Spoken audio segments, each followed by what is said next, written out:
Let's make it fucking rain in here. How's that sound? Hold up, I want to show you one thing. Are you ready for this? How the Hold on, I want you to see something. You could have picked anything. You picked any three letters. Get We're L, G, out R. of here, dude. Conspicuously offensive. Get Everything out of we've here, ever done has brought us to this moment. That is the craziest shit I ever seen in my life. Welcome to the show. Miles, you want a producer tag or not? Okay.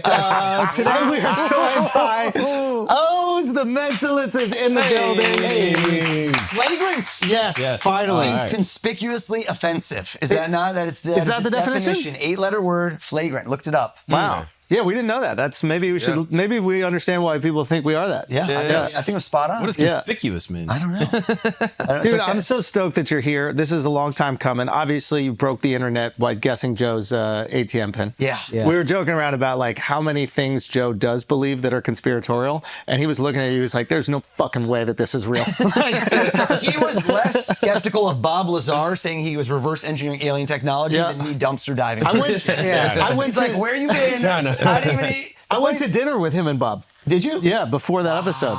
That was wild. And I Should have brought me in. I would have told you if he was lying. that's what I was going to say. I was like, we got to get to, if you are able, if we're subscribing to the mentalism, you should really know what's going on in the world, what's going to happen. So it's not a supernatural power. Yeah. People will come up to you. You can't believe how many people wrote to me and they're like, what's my Bitcoin password? I'm like, bro, if I knew that, you wouldn't have your Bitcoin right now. But I assess people, right? This is a magician's tricks, but done without the props. Yes. I brought some fun stuff. I brought some show and tell, baby. I brought some cards. Okay, good.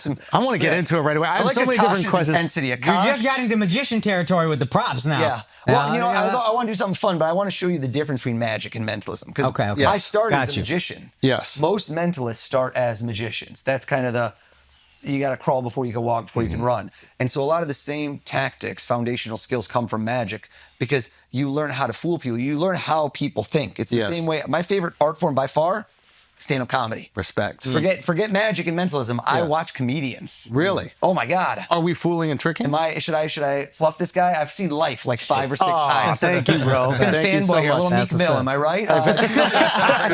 He does his research. But I mean, that's the real mark, is how do you take a subject that's not funny and make it funny? And I think the same thing applies with mentalism is I will know not only what you think, but I know how you think. And are you pushing us? That's the way I'm doing it. But are you pushing us in a direction to think certain things? Well, let's watch. When I walked in here, full transparency, people watch it, they always go, he set this up, he told you, he whispered to Alex, do this or do that. I tell you what, I walked in here and we were just about to go on air and I said, if you could think of the number one person you would want to interview, right? You didn't write this, you didn't say this, you didn't nothing. You thought of someone in your head and I asked you, would they know who you thought of? And what was your answer to that? Yes. Right? That's what they said. Yeah.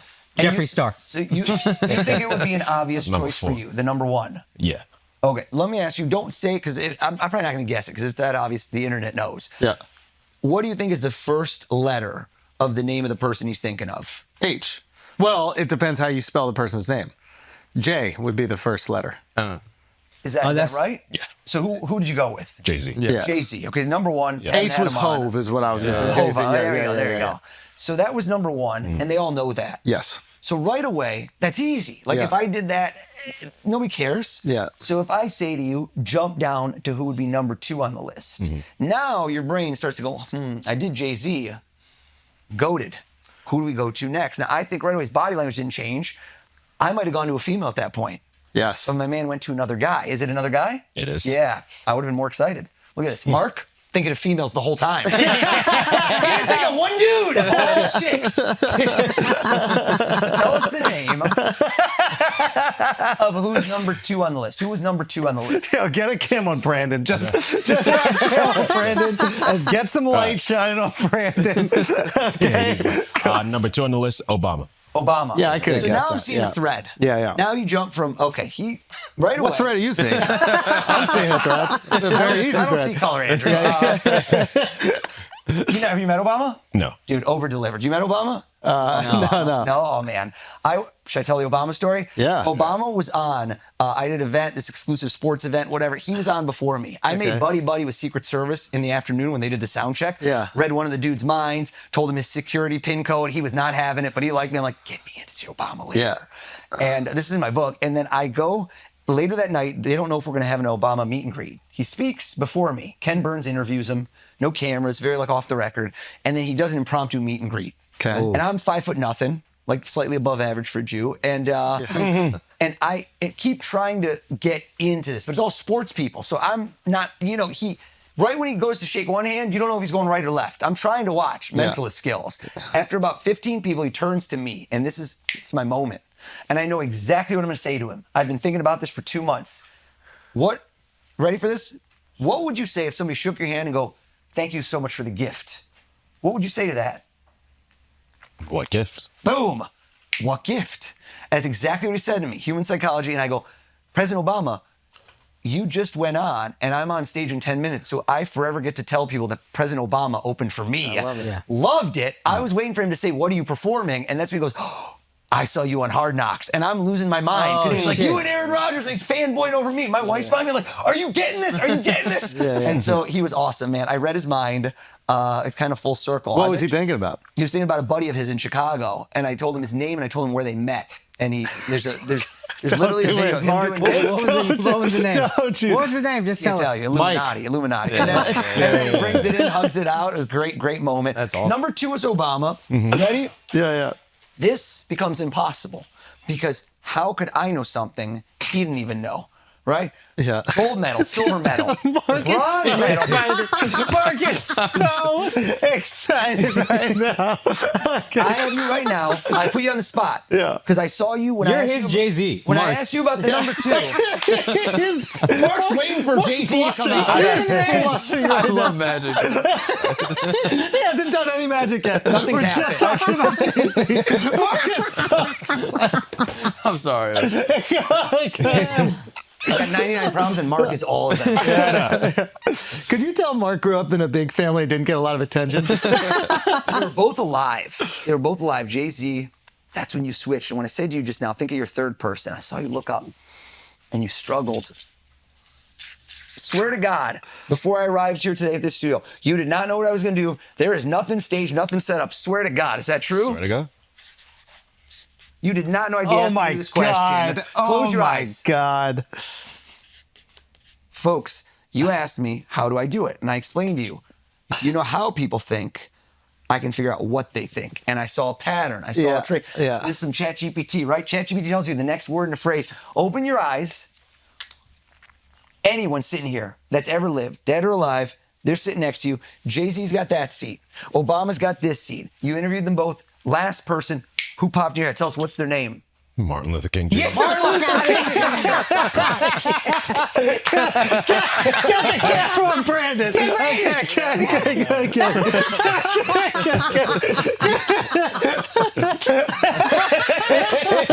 You understand? Brandon's family is from IET. He's Haitian, so he believes. So he believes this. Voodoo This is real. So yeah. what the fuck? Get the mic. That's crazy. Okay.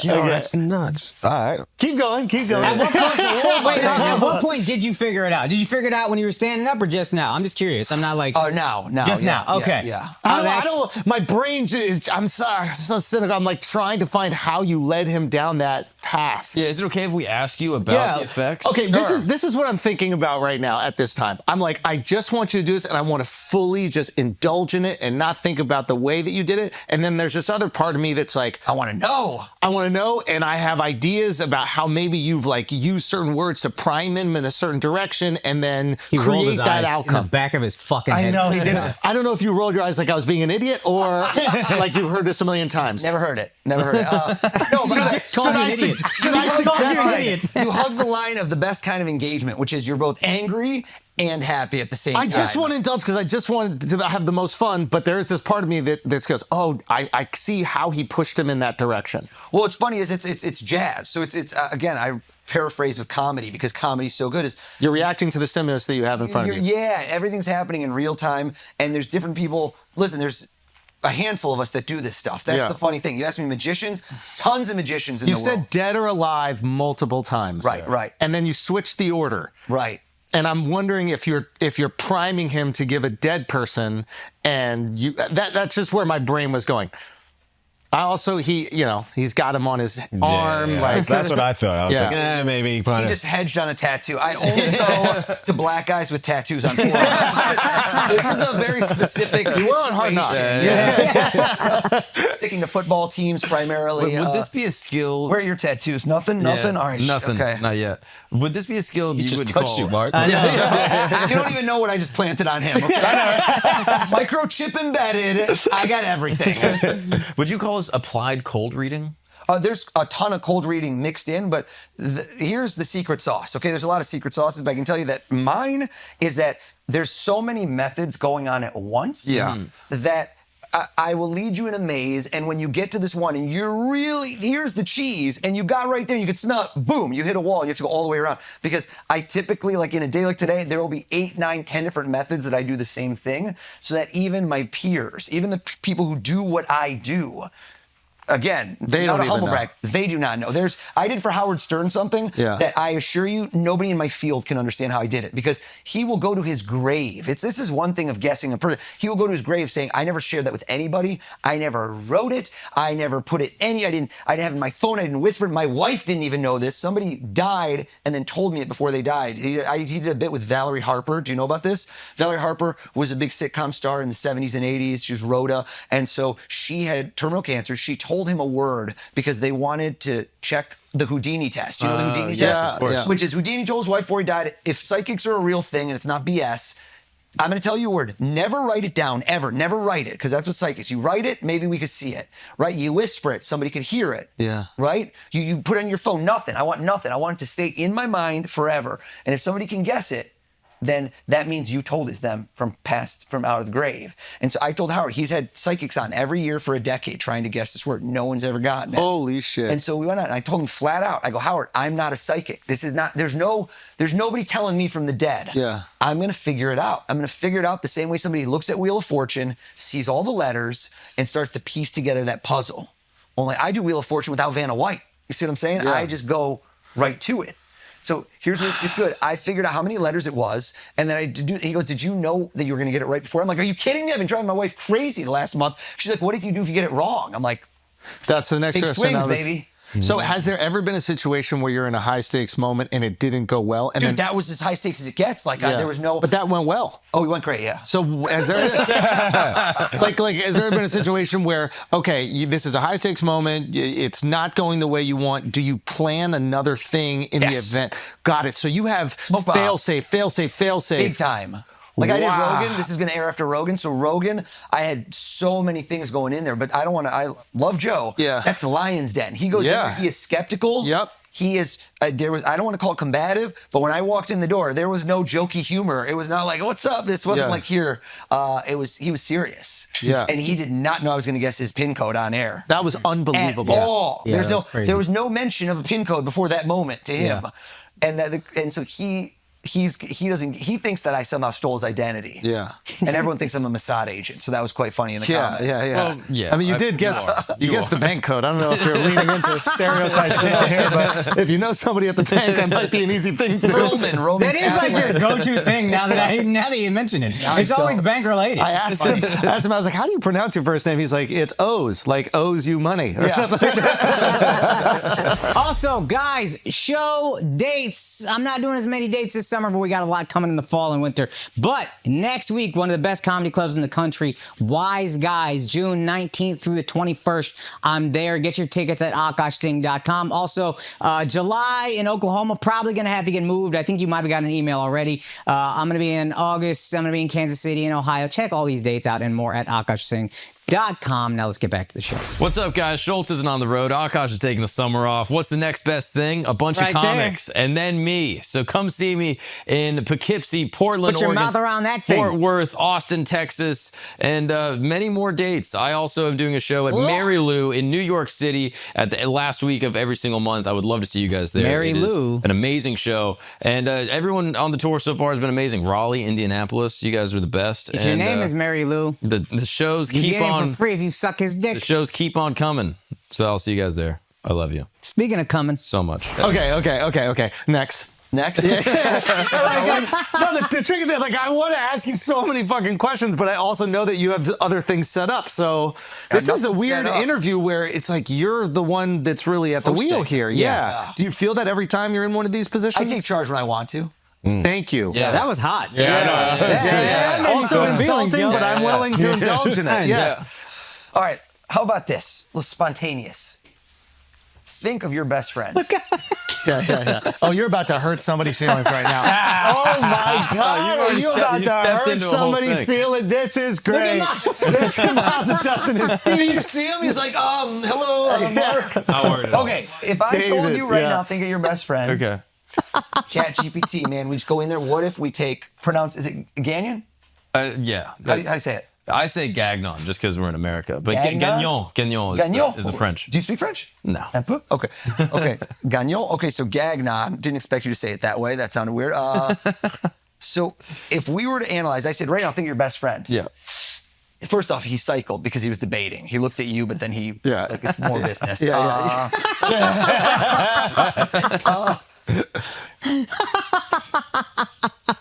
the high watermark. Just getting you to laugh. This is- I didn't. I'm a huge fan. Didn't even put. Go. I would do that, and I always go to the devil's advocate, the people watching this, who are going to be like, dude, he knew who you were. Me pretending I don't know your name. All this is an act. It's all fake. I could have looked everything up about you. I could have processed all of his Instagram photos. Yep. Statistical analysis. Who's he tagged the most? Where's he been? He's like, I was thinking of him, but we go further deeper. How about this? Let's go back in time. Did you play sports as a kid? Yes. What was your top sport? Soccer. Your soccer? Yeah. Until what age? So it was like 18. Oh, so you're like a legit soccer player. I played for a while. He's a hater. He's a hater. Yeah. Mark was a very good Hey, soccer guess what player. Al did when he was in high school? Based on his hair and tattoos. And the double X in media? All right, back on Mark. You go soccer. Yeah.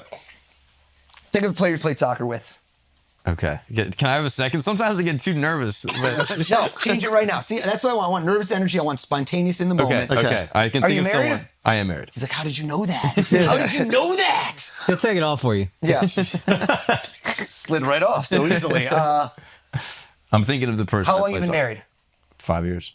You passed the test. All right. Let's keep going. I'm going to see where this gets interesting. How long did you know your wife before you got married?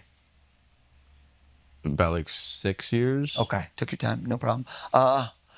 Go back in time. Soccer, 18 was too old. I want formative years. I'm going to put you on the spot. Close your eyes. Okay. I want you to go back in time, and I want you to picture the face of the first girl you ever had a big crush on. A lot of tongue motion underneath the mouth. Have you seen that? Open your eyes. Yeah. Watch this. Without using your fingers, because I can see your fingers. People don't realize they do this in front of me. Count how many letters are in this person's name, your first crush. Count the number of letters to yourself. Don't say it. See, guess right now, that wasn't an instant name, right? If that name is 3 or 4 letters, you don't count, you know. Do you understand what that is? It's called a sight word for like first graders. You learn the word because you don't read it, you know what it looks like. If that name was like Alexandra, he'd be struggling. He'd be like, that was a middle-sized name. That name is 5, 6, 7 letters. Watch him, 5, 6, 7. Look how he nodded when I said 7. He's just trying to rush me along. Because I already said 6. It's 6 letters long, isn't it? That's correct. Yeah, see?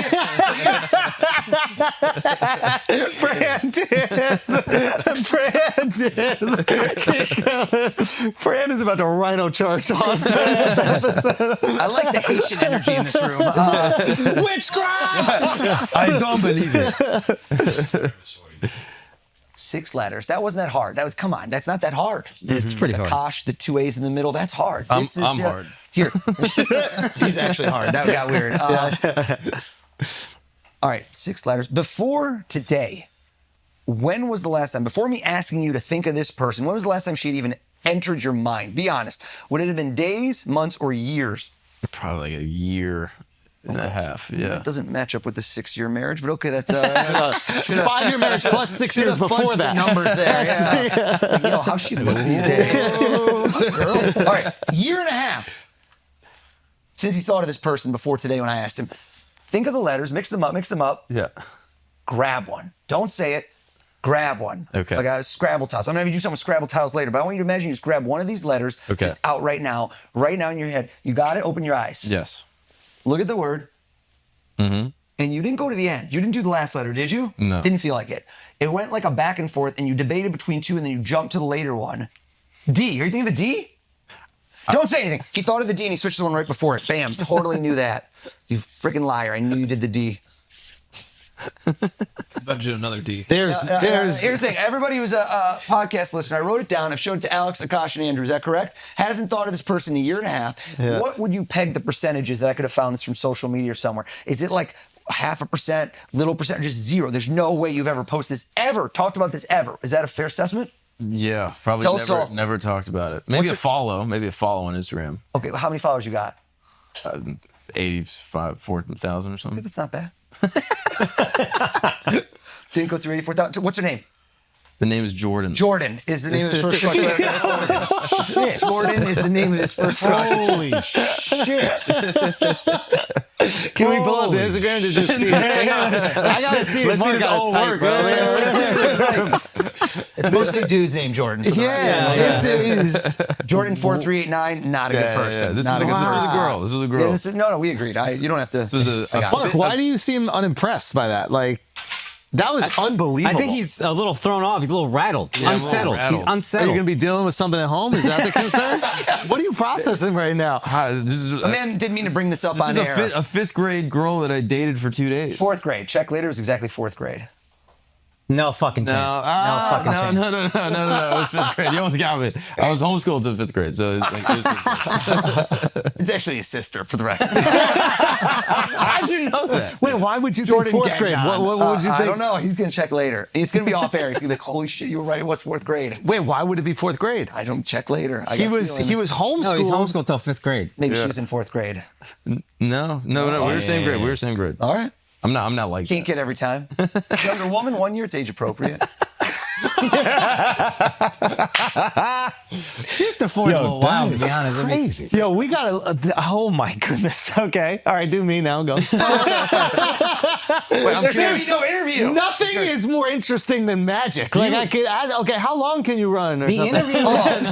Can I you told run you a to long hear the time joke or something story. like that? I Like, could go hours. no, I know about it. I know about it, but there's nothing more interesting than what you're doing right now. So I can ask you about the ultramarathons. I looked up that you won the New Jersey Marathon 4 times. That's true. I thought that in the notes that it was like a typo. Yeah. I thought it was run, and it was supposed to be run, but it was what? No, you actually won it 4 times. Won it, yeah. Did they not allow the African? I think so. How did you? Did you beat them? It's Did you? Jersey, so no. Just put a mind spell. There's no money in it, so Yeah. there's no prize money. So they don't run it. So yeah, they only weekend warriors. Got it. But I was still pretty fast back. You ran What 2 was your- marathons in a week. Yeah. No, but you were running them I have every the crazy day. stories. I won 2 marathons back-to-back days. So I did the Hamptons Marathon on a Saturday and Yonkers Marathon on a Sunday. I won them both. Wow. Those are winnable. Those are winnable, yeah.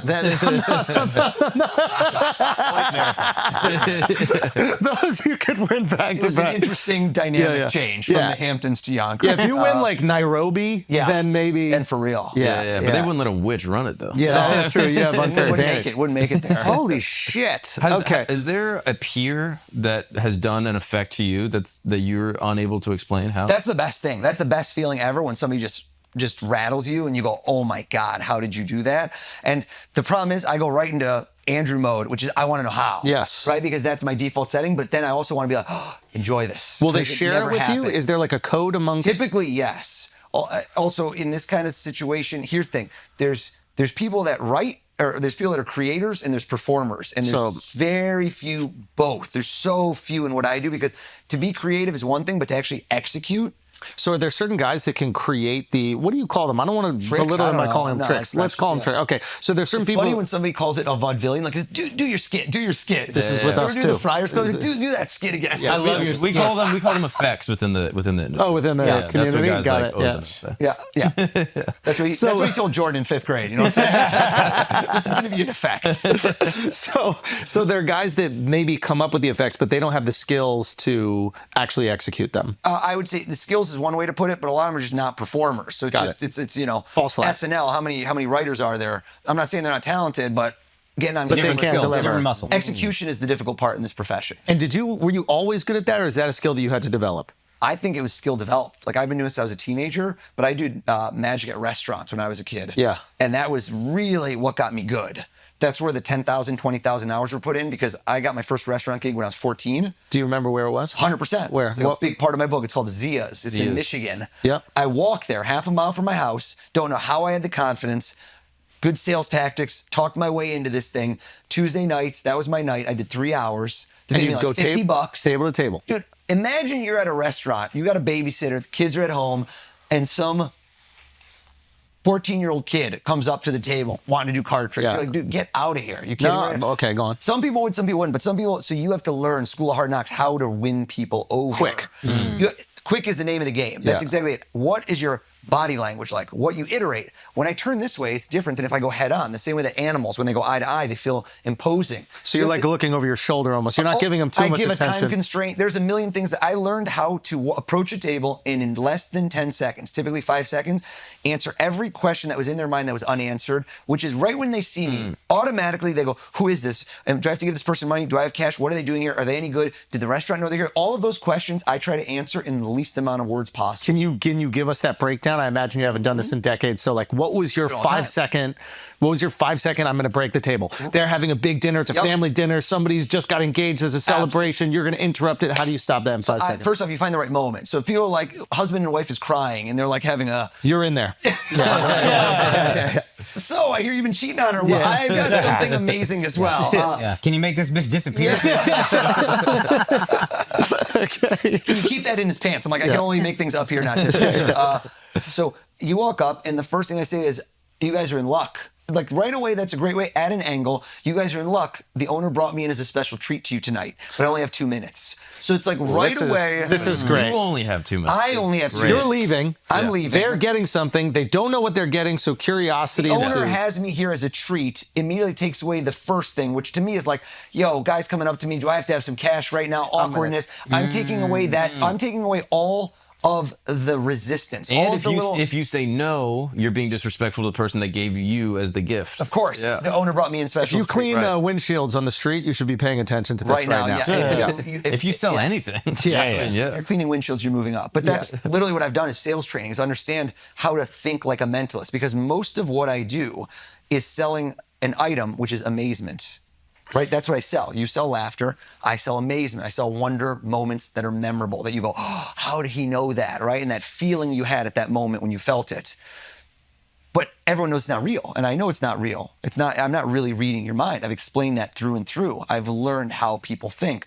The core skills of what I do, if you can distill them from the performance, because guessing Martin Luther King or guessing a name is not effective in your life. But what if you have the same skills to read people and know exactly, like I said, what they're thinking? How do you improve your sales? By How huge is that percentages. not reading their mind, though? Like, what is the Well, difference? Was that reading minds by when I walk up, know what they're going to think in that moment? Like, that's what a great salesperson does.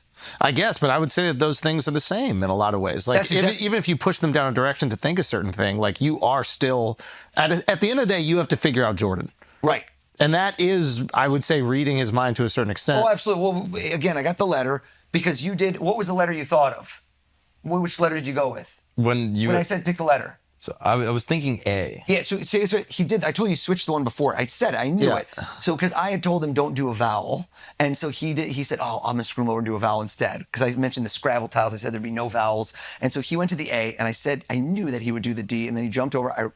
I can show you how I put the whole thing together. Right. But that's the interesting part. Okay, so you're 14 years old. You do you ever in your life? I remember reading somewhere that you broke your fear of rejection at a young age. Was there ever a time in your I life? had to. Because, man, people just shot you down at a restaurant. And if you go to 5 tables in a row where they get out of here, they're like, oh, Yeah. dude, I don't have time for this, like, dismissive, rude. People that don't have thick skin, that's done. So what did you do with dismissive rude? So I think what I learned, I had some sort of weird schizophrenic break in my mind, which I've used for the rest of my life, that's saved me rejection, is I silo. I literally created 2 people. The same way you have an agent, your agent negotiates your deals. Yeah. Right? They do bad cop. You're like, I don't want to do this gig. You tell them that, right? You don't want to get on the phone. You're Andrew. You're the nice guy. Yeah. So if you can create a disconnect that you just somehow slice in my brain where I decided they aren't insulting me. They don't know me. They're insulting the They're circumstance. insulting. Nope. I had like in my mind, there's Oz the Entertainer, there's Oz Pearlman. These are two different people. You know, it's like a Sia and it's like the Daft Punk guy. One's got the helmet, one takes it off, he takes his kids to school. Nobody knows who he is. Yeah. I just somehow took the sting away because I realized this is not going to sit well because after 2 tables reject me, I go to the next table with negative energy. Right. And they can You feel guys. it, they can sense Yeah, but it. I'm also rude and mean, and I got to take that away. So I had to figure out a way for my own self-preservation to be like, okay, I'm going to put it all on me. They had a bad night. They might have just been home with their kids. Their kid might have puked. I don't know. I had like some sort of maturity level where I'm like, they have issues. It's not my fault. So I'm going to let that go. They don't know the real me. This didn't hurt at all. And I think that's good. You know where I learned it from? Buddies who were good with girls. Yeah. Who just had numbers game where I look at them and I'm like, I couldn't do this in my real life. She rejects me. She's like, you got to be kidding right now. I'm like, oh. Because there was no Oz the Entertainer. She didn't want me. Yeah. So, but when I was performing, I could separate myself. And so I had to learn, and I think it's useful in life. Anything you're doing, you don't realize it, you're selling. So everyone's selling something. What is your best opener? Now, you're walking up to a complete stranger in the street. What is your best go-to opener? For a professional thing or for what reason? Yeah. It could be anything. You want to stop that person in the street because you want to deliver a trick, you want to talk to them, but like what is the one sentence in your life right now that if you need somebody's attention for 15 seconds uninterrupted that you open with? Well, if it's for me performing, like I have a very different thing than if it's I just need to talk to somebody. But I also dissect the situation. What if it's you just want to talk to somebody? If I want to talk to somebody? Yeah, you want to talk to Obama, you came up to and you had a line. He's just You're asking about your sales technique. Yeah. Generally. Yeah. Oh, so right away you create a dopamine hit, right? So people want excitement. People like when you know why your phone's so addictive? Because whenever it buzzes, you don't know what's at the end of that. It's the lottery. You might just won the lottery. Who just texted me? I gotta see it. Yeah. Who just liked my photo? Who just commented? Who just followed me? Right? Like you don't know the limitless opportunities. So you never want to pigeonhole yourself. So I like to do things that are hanging threads. If I meet somebody, I've done this a million times. Meet somebody super famous, and we've had a real connection. And in that moment, I want to set us up as equals, power dynamic. Yeah. Where I don't want to be like, oh, let me get the selfie, let me do this. I'm like, what do we do, man? How do we keep in touch? I like that phrase. Oh, because it puts the ball in their court. It puts the ball in their court, but it assesses where we are. Versus if I have to ask you, hey, can I get your number? Maybe they're going to say no. I've also given you a no question. Always have questions that can be continued. The best lines are ones that don't have a hard answer. They allow people to open up, and that they're questions people haven't been asked before.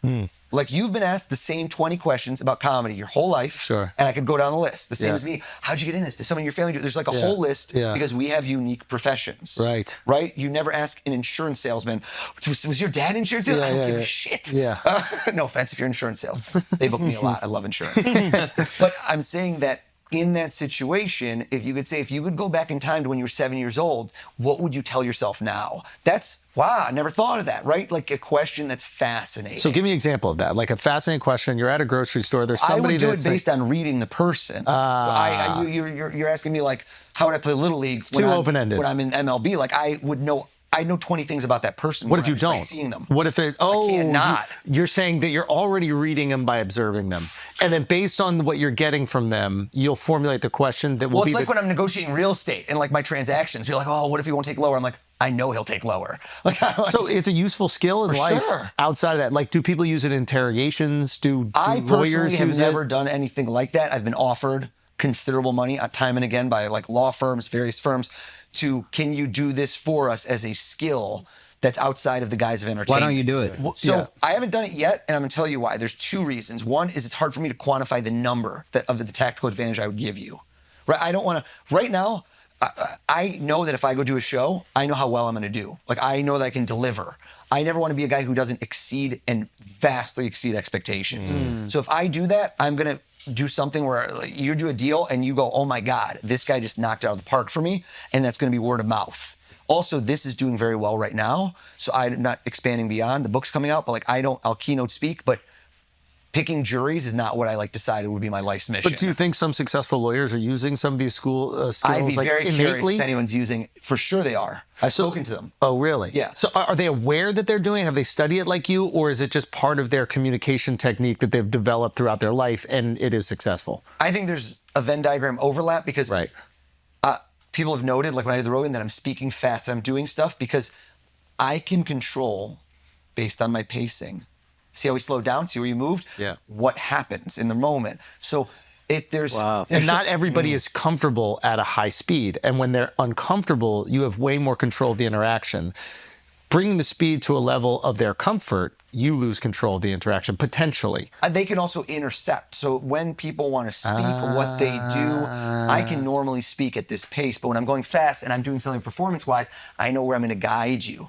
The speed, my voice And they're is my thinking, tool. they're thinking less, They're right? not, I'm moving your mind in the direction I want based on the speed, the words, what I'm doing, and I'm watching your reactions to know when you're going to where I want. All right, at what age do you start developing these ancillary tools to make the art, to take the art to the next level?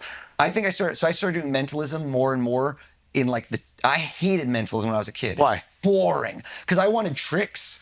Like Yeah. the fun thing about magic is you can buy a trick, you can practice it, and then it works, and then you get that reaction. Also, I did it as a kid. Yeah, it's so fun. I bought that there was like some, I don't know, magic. It was like a VHS tape they would send you to break down all the tricks. And Right. it was fucking incredible. Like I write somebody's name, would write on a coin, and it would end up being in like a piece of bread at the table. And they're like, how the fuck did you do it? And like learning how it happens, it's almost boring for the magician. So boring. Because it's this one little sleight of hand move and then all this other fluff. Yeah, once you find out how a magic trick is done, you're so disappointed. Yeah, it's almost like we should never divulge that because the people that get to witness the magic lose their joy and You wonder. take away the magic. Yeah. You also for almost sure. feel shame because it's like, how did I get tricked by something so simple? Yes. You So know? he's just using the bathroom. We're not doing or setting up any trick. Yeah. It's a number one. It's not a two. Everybody knew that. Okay.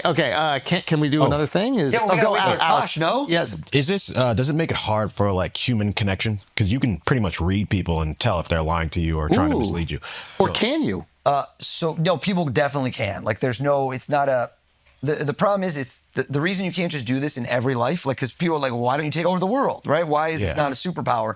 Because it's done under a certain guise. So people allow themselves the same way a hypnotist, when a hypnotist hypnotizes you, you can't be hypnotized against your will. You can't. You have to submit to it a little bit. You have to. There has to be some level of suggestibility. When a hypnotist does a show in a stage setting, they do what's known as compliance testing. Everyone in the room, put your hands together. They have different ways to see who is acquiescing. And it doesn't mean that they're faking it. It's really important you understand. It's not faking it. Suggestibility is not faking. When those people do those things, like you see some dude start walking in high heels, clucking like a chicken, and then a post-hypnotic suggestion, they forgot it, that's real. There's no question, but they're allowing that. And so hypnosis is real. I mean, 'Cause I they would don't- think it's they 100% don't feel real. true. That's not true. Like I thought that they've calculated this, and then certain people are more hypnotizable than others. Right. That's couldn't be more true. Okay. Yeah. And that's what you're talking about, suggestibility and compliance testing. Like some people really comply and they go, okay, you get up here. Get up here on 'cause you're stage. gonna- So Got it. to answer your question, those people can't just hypnotize you. You think like, oh, well, if you could do that, why can't you just hypnotize this guy to go kill this guy? Like, give me your money. Like, you can't do it in your day-to-day life because people won't acquiesce to all the demands. So right now, if I'm in a setting, and let's just make it simple, everyone said to me, why don't you just go to poker and just like win poker every single time? Because if somebody has cards, I now know there's 52 cards. There's all different combinations. I have to watch you and say, look at those cards, look at me, think hearts, think diamonds. Like, they're not going to do all that. I can't, do you understand? I have to put them through. Yeah. If I claim to be psychic, then I'd be full of shit. I'm like, yeah, why can't you just guess? But I'm telling you literally, I'm not psychic. I have a set of procedures that I'm putting you through to get to what the answer is. And that's probably why specific sales, this is a huge advantage because you are one-on-one with them. And it requires some control. Yeah. I think it requires a tremendous amount of control. In a poker game, you can't control what they do. No, and it's a grind. And like, even if I've had some success when I'm one-on-one with certain people playing poker, but it's just like you have to have such patience to just go through it. And it's just not in my nature.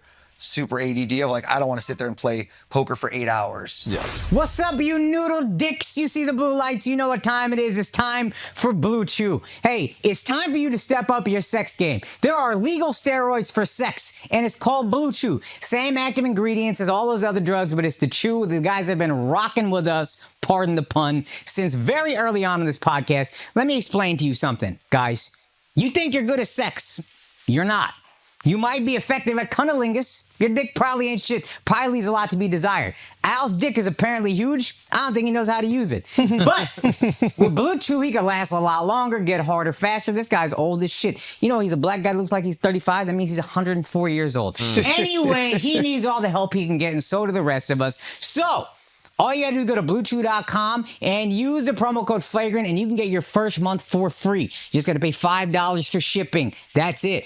promo code flagrant when you go to bluechew.com. Also, make sure you check out all the details and safety information. But BlueChew.com, promo code flagrant, first order for free, just $5 for shipping. Let's get back to the show. All right, guys, let's take a break for a second. Listen, here's a dirty little secret that the insurance industry may want to keep under wraps. Insurance companies profit by holding on to your money for as long as possible. So after an accident, they might do whatever they can to delay or deny your claim. This way, they can keep those profits growing. Morgan & Morgan fights hard against these corporations to fight to make sure you get every dollar you deserve. If you're in court for an accident that is someone else's fault, the insurance companies just want jurors to think the at-fault driver is the one paying the verdict amount so that they award a smaller settlement. Nobody wants to make one guy pay millions of dollars he can't afford to pay, but it's really the insurance companies who are covering the costs and doing anything they can to make the settlement as small as possible. When Morgan & Morgan takes on a case, they are almost always going after the big insurance companies and not the individuals at fault. Morgan & Morgan fights hard for their clients, and these corporations know that. A recent client in Pennsylvania just received $29 million. Insurer's best offer before that was $500,000. Another recent client in Florida received $20 million. The last offer before that was $0. There's a reason why Morgan & Morgan is America's largest injury firm. Hiring the wrong firm can be disastrous. Hiring the right firm could substantially increase your settlement. With Morgan & Morgan, it's easy to get started, and their fee is free unless they win. Just visit forthepeople.com/flagrant or dial pound law. That is pound 529. That is forthepeople.com/flagrant or pound law, pound 529. This is a paid advertisement. Now let's get back to the show. Hold on. You wanted to do something fun. Yeah. I walked in here. Let's explain what happened. I got in here. I was soaking wet. Yep. Kosh was wet too. And I asked you, and we have one of the bookers, Ari, who came in here who does not believe any of this crap, who said, like, there's just no way. Yep. And I said, do you have books here? Is that what was assessed? I asked, were you here with this question? I wasn't, This but was yeah. a whole thing. And so I told them to go get any books. I said, ideally get 2 or 3 books. That these are, forget my books. I don't even think they're your books. They went and picked them up and they brought them in. It was not Dove. It was another young woman. Don't let him change books right now, yo. Tanya, where are the books that were brought in? These are not my books. It's like, I don't know whose books these are. Do you guys even know? Were these given to you by someone on the show? Or are they, I don't know who they are. Okay, yeah, those are our Oh, books. super plug right here. Okay, yeah, shout plug out. these. I don't We know have who they our CIA handler, Andrew Bustamante. Yo, he was awesome. Yeah, he's great, and he has a book coming out. So that's this sounds like a big plug. It's not a big plug. And then we also have a Roar in Harlem based on true events. And Yes. By Wainsworth can we Unique get Call. producers here to explain that I have never set eyes upon these? You These are haven't not read my- Roar in Harlem? What's that? I don't think this is even out yet. So I don't know if there's a even better. way You you know, could. So you know what? That's even better. Give that to anyone you want right now. Hand that to somebody, or you can take it. Whatever you want. I will take it. I would like to be part of this And- magic. Perfect. Take Yep. that book. And is it okay if I take that one for the first time? Yeah, I'll grab please. that one. Yep. Do you want it? Is that okay? Yeah, do whatever you All want. right. Here's what I'm gonna do. Let's get teamwork. Teamwork makes the dream work. I'm gonna hold this up. Okay. And before I don't want to look at it. Are there pictures on any of the pages? If so, I just don't like. Is there a lot of pictures? I saw one picture. But there's not like a ton of pictures. Is that right? So here's what I'm gonna do. I'm gonna flip through this book like this. Whenever you want, Mark, you're gonna say stop. Right at that moment, stop me. If I go one page past, you let me know. Me and Akash, hard eye contact. Look at those beautiful eyes. This guy either is freezing or angry the whole show. He's just not- no. All right, I'm looking over at you. Make sure I'm going nice and slow, like steady, whenever I want. And I'm going to go through whenever you Stop. want. Is it right there? I want you to take a look at the first word or two on the page. Mm-hmm. Is there any way in the world that I influence where he would stop? No. Which page? Because there's 2 pages. I don't care. Did you look at something? Yes. Perfect. Did you each look at a word? Yeah. I wonder, okay, grab it. Okay. I said first word or two, because if you start reading, then you start looking for words you like. Yeah. I want this to be random. If I was going to tell you to pick a word you like, I'd say pick any page. Mm-hmm. You were quick on it. Did you do the first word? Correct. Did you also do the first word? Yes. Interesting, because I offered it to you. I wonder what that means. They both like the word. Probably means it's not and, the, he, she, if. Take this. I'm going to go nice and slow. Bring your book close to you. As I'm going, yell out stop. Stop. Tell us what page we're on. Either side, either direction you want. Tell us which page. 355. Go to 355. Go to 355. Tell me when you're there. Do you have more pages? We don't have 355. Okay. Do it again. Say stop. Stop. Okay. Tell us what page. 138. Open it up. Do you have that much? How short is this guy's book? Yes, we have. Yes, we do. Bring it close to you. look at the first word on the page. If it's and, she, he, the, if. If it's any of those 5 words, we do a different one. Do you look at the first word? Yep. Close it. Okay.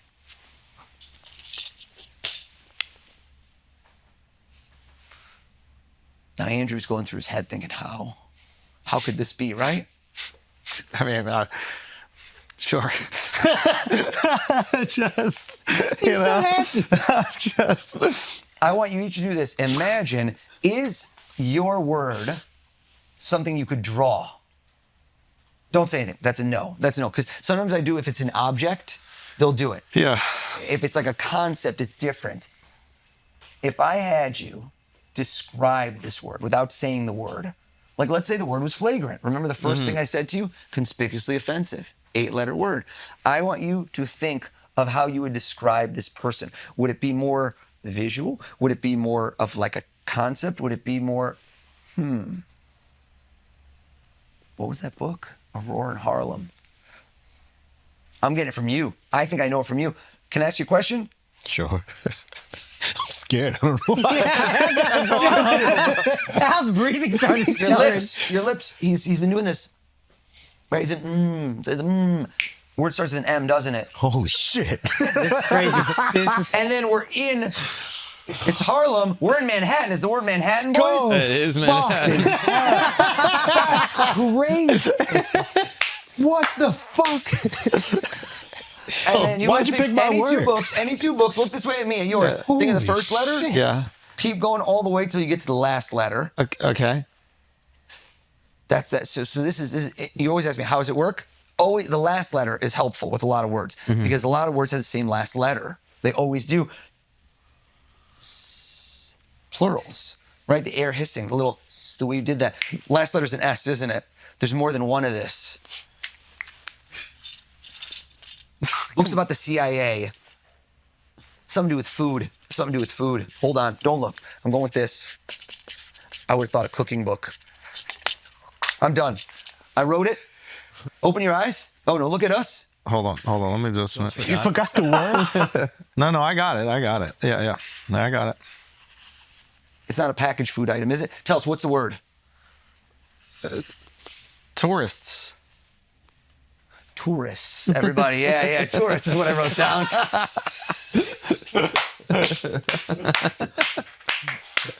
Yo, that's crazy. That's really good. That's crazy. For those who are Holy simply shit. listening, Andrew's melting down. He may bring back the Kim Jong-un haircut after this. Just in protest. That's really good. Yeah, how do I do this with my girl when we ask what we're gonna eat tonight? That's what I need. Folks, there's power limits to my powers. I did the same thing yesterday. I'm like, are we doing Thai food? Are we doing sushi? She's like, no. 8 other things were listed. Then we went back to sushi an hour later. I'm curious. In your show, I imagine there is a bunch of different things happening. You're doing all different types of effects and magic and illusions, right?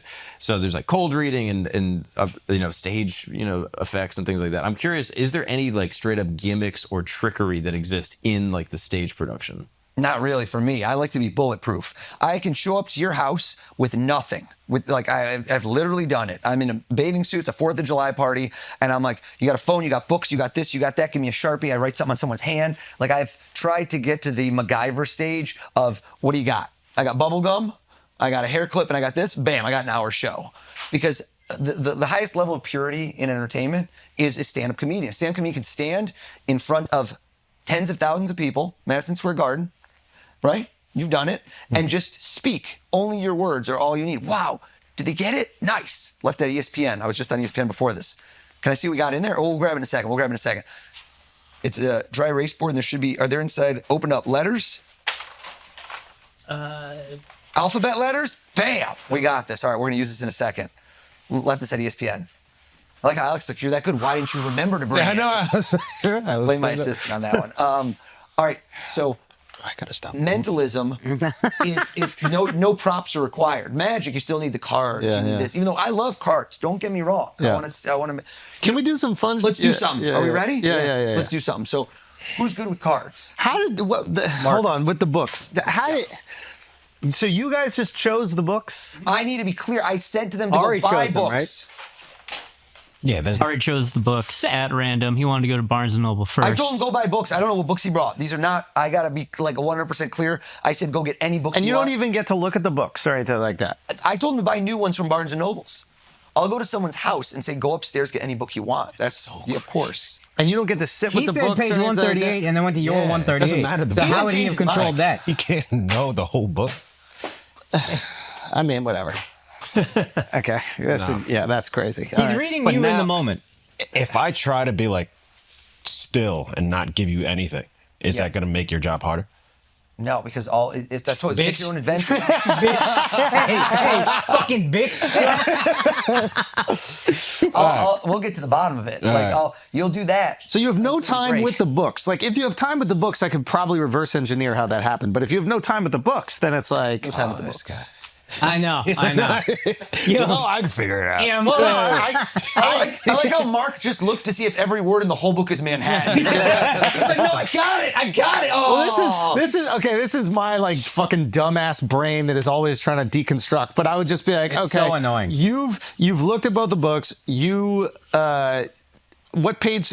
You chose the page that I had on here. I didn't choose the page. Did you not choose the No, page? I didn't choose that page. Somebody else chose the page. After you said I said stop. I said stop. So wherever we stopped on that page, he just told you And go to to that be page. clear, And then the second he time even you said to me, stopped- can I pick either page? Yeah. That's your words. So there are two pages. Are they the same word on both pages? But the second time you stopped, so there was. What is he doing? I know. Right? Keep going. Go. Go Can I deep just down get the there? rabbit Can I hole. just get there? Okay. So the second time you stopped, the first time there wasn't enough pages. The second time you stopped, the word on your page was you guessed. You just guessed. No, I thought you guys opened it somewhere in the middle and looked at a book. That was totally separate. So you started that one. And then the next time you went through, we looked on my page. Yep. Right. So maybe there's a version where you already knew what the word on 138 was here and you forced Mark to stop at page 138 because you're so good. I don't know. That's what I would do if I was a magician. That's what I would do too, but pick a new page, pick That's any why you're word. not a magician. Holy yo. Yeah, I know. shit. Yeah. I'm a big skeptic, but that book's not even out. You can pre-order it on Amazon. Wait, which one? Bustamante gave that to us and dropped it off. It's been at the studio for like a month. And he doesn't even look at the weeks. fucking book. That's unbelievable. That is. Alex, what are we messing around with? Go out, get any book you want anywhere in this place, flip to any page, and look at any word. I don't want the first word. I want any word. Go. Go. This is like, Jared's out there, bro. Look at Hey, him. you little assistant. Read a little Hey, something. go, get some Read a little assistant. something. Do something with your life. Yo, Mark is so tight that you're not making him the assistant. All right, this. You're really pissing people. This is two people off of this. Full transparency. There's no trick. I just want him out of here. The black magic assistant just runs away every trick. Are you gonna do card We or need him what? back for that, though. We need him back for the cards because it's 4 people. I'm sorry if I'm being cynical. Yeah. Is there No, not no. a part in all of you that like is trying to deconstruct it no. and trying to This- but understand this it? is just what I don't you- want to seem like a hater at all. you're not. I'm trying to make sense of something that is truly unbelievable. So I hope you don't feel like I don't appreciate what you've done. No, you're showing a lot of Oh, can't amazement, be which is anywhere. good. Oh, come on now. He's gonna think I saw it. you didn't ChatGPT'd see it, it, the you didn't glasses. see it. No, That's unbelievable. Here, That's go unbelievable. outside. The book's not out. And flip the it book open. is not Oh, out. wait. It's not out. It's not available. How do you find? And pick a word. Yep. It's, I don't know. Like pick a word, like somewhere in there, interesting. You know what? Don't even let me say interesting, because now that leads the witness. Open to any page you want. Remember what page number you picked. And what if I did that already? Oh, you already did all that? Yeah. Oh, beautiful. leave the book outside. Bitch. Just threw that book. Look at his face. Get this on camera. Look at his face. Slow walk with the stare down. The Botox is helping. He can't move. Right. That was unbelievable. Oh. The book's not available. It's not available. Like it would be different if you picked like Huckleberry Finn. But it's not available. Yeah. There's no way you can get the book. He also called out the number, the page number. So how could he have known 138? Alex not going to be able to keep this posture. So let's get through this. Well, he's first. not gonna remember the word. No. We're going to let this marinate. We're going to let this one marinate. Oh, I gotta No. do this the whole fucking episode? Yeah. He's still flexing the whole time. All right. That is unbelievable. Okay. Who wants in? Yeah, I want in. Take the yeah. cards. Let Mark get in. He You're a good really shuffler, wants you're a in. good shuffler. He's a magician. Yeah. Shuffle those up. Check them out. Are those? Is that? The book's not available. It's not available. I don't. That's the Shuffle, thing. dude, shuffle. Make sure are they in some sort of order? Are they mixed up? Do I need to remove the jokers, or is this? I don't care, man. Leave the jokers. Whatever you want to take the jokers out. Throw them away. Damn, Mark, you are killing that. Because it's on my thigh. What? Can I not have a break, dude? I'm not fucking. I mean, for a magician, this is really not. Yeah, this is rough. I did more stage illusions. Oh, okay. I was doing like bigger picture stuff, you know, Okay. tigers, lions. This is I'm brutal, a dude. Copperfield guy. Dude, Okay. this looks like you didn't have any male friends. Right. Like, yeah, never just play cards. A lot of think, sisters. Are they mixed up? I think so. All right, here's the thing. I won't touch them. You hold them out, and Alex, I want you to lift off, and you're gonna put a pile in front. Lift off. You can't take the whole deck because you gotta leave a little for Akash. So take off anywhere between, let's say, I'd say. Stop it, guys. He's gonna make it crack, and he's gonna guess it. Go, Alex. Go. Alex, go. We broke him. Go. Take off a chunk. It could be a little, could be a lot. Don't take the whole deck because you got to leave a little for Akash to work with. Lift off a chunk, put it on the table. I don't want to touch anything. You do it. Are these shuffled? Are these shuffled? Why are you Swear looking to God. so sassy? Put them down. Ba-bam. All right. Mark, same deal. Or, Akash, your turn. Lift off a chunk, but you got to take, you can take more than him, less than him, whatever you want. Put him down like in front of you, but kind of turn him this way. Just right here. So, no, 3 piles right here. Okay, my bad. It's all good. Nah, you're doing too much. And then put the rest over next to it on the side. On this side. Sure. Fair? Was that, come on. Is there any way we can done something? Nothing. No. We gotta make this exciting. Okay. We need some skin in the game. Okay. Yeah. You know what? Let's make this fun. Woo. Let's make it fucking rain here. How's that sound? Wait, hold on. fantastic. Let's go again. Pick this up. Make it rain on you little bitches over there. I don't want to touch any of the cards. So take those bills, and I don't want to touch anything. Throw those on the table. Throw those. To move the bills away. Just take the bills away, just so we can still see the cards. I like how Akash got lightly aroused when I just did that. Yeah. He was like, "We going to the club, baby? We going to the club?" Hindu's not supposed to disrespect money. This is really making me feel I gotta pick this up. Any one of these bills, Akash, I want you to pick up anyone. Walk around, and pick up any one of those bills. All right. And fold it in half. So the present on the inside, give it a nice good crease. Okay. Hold it one more time. Precision, baby. Don't you do this. And sit on it.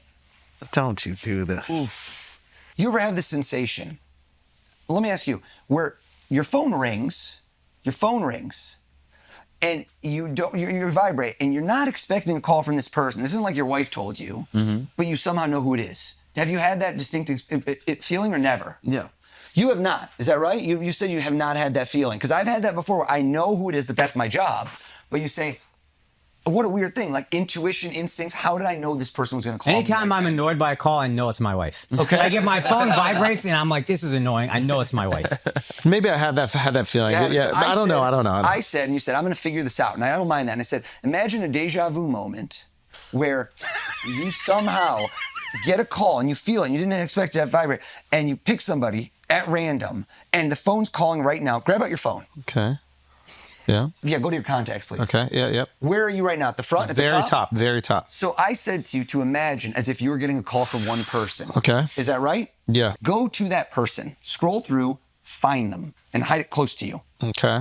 This was picked completely at random. Yep. This is a totally random person. Yep. Scroll through. Yep. And I want you to find them. But before you open it up, do you know this person's phone number by heart? Not by heart. Nobody no. knows anybody's phone number, am I right? How many people's phone numbers do you know? Oh, That's true. Wow. Bleep that out. Don't bleep that out. Okay, hold on. Let's say it one more time. All right. Mark, pick up any one of those piles. Pick up any one of those piles. Put it in your hand. And I want you to put your fingers on the back where nothing can touch it. All right. Here's what's crazy. You could have picked anybody in your whole phone. You could have picked anybody. I did not say to you who it was. You went through, scrolled, you're like, imagine this person calling you. Don't give us the area code because then we'll know who it is. I don't want them to get blown up. But tell us one digit at a time. You shuffle these cards up. I have not touched anything. Tell us all one digit at a time their phone number. Start with the first digit, not the area code, the first digit of this person's phone number. Bleep this too. Okay. You know, you could do it because we're not going to say the area code. What's the first number of their phone number? Lift up your finger, please. What's the next number?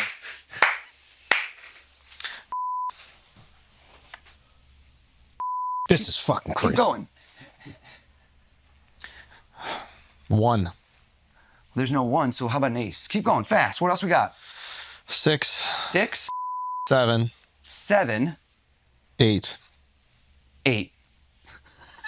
There are $200. There are $200 littered around here. $200 littered around here. And I want to see every single one of them was printed somewhere. And how do we know they're real? Because the government puts serial numbers on them. You're sitting on one. You picked anyone out. Do me a favor. And I want you to read us one digit at a time. The serial number of the bill you picked up. One digit at a time, please. Go for me.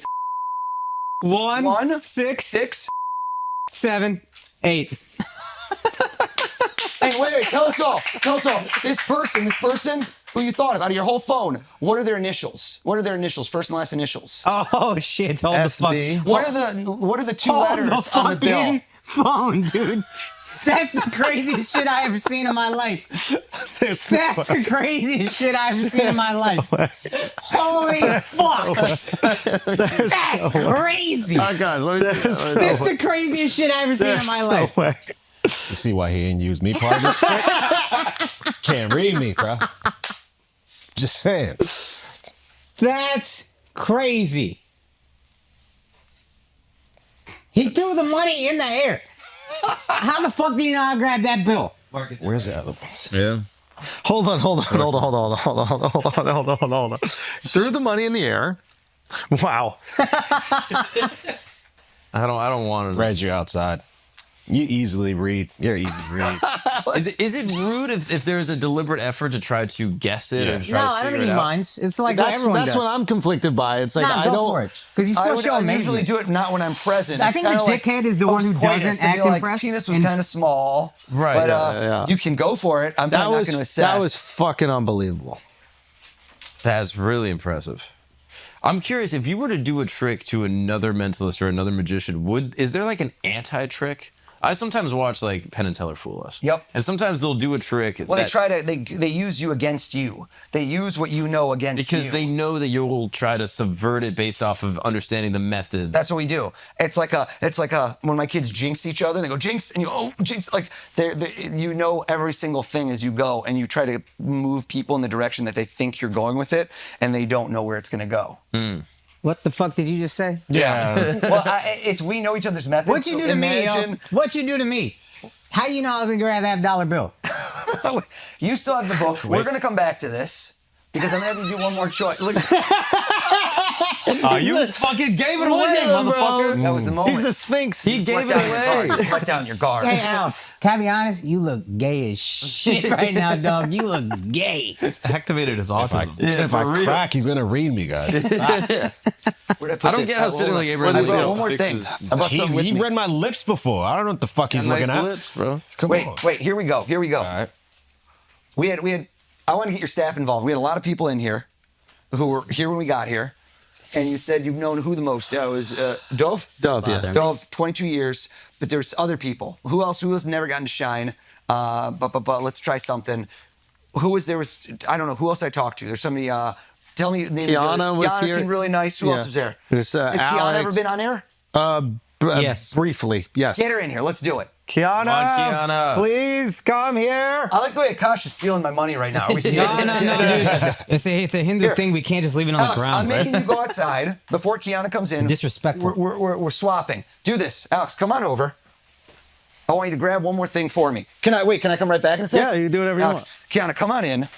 Follow him with the camera. I So want you to jot down the page number.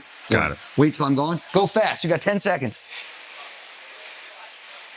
all right, guys, let's take a break from this mind-bending interview with Oz, the Mentalist, And we got to talk about some deportes, guys. We have an unbelievable French Open. It was the best tennis I've ever seen in my life. Yep. Crazy. Yeah, and like I said to y'all, I've kind of fallen out with tennis as I got busier, but then I'm watching this and I'm like, I got to get back in. Yeah.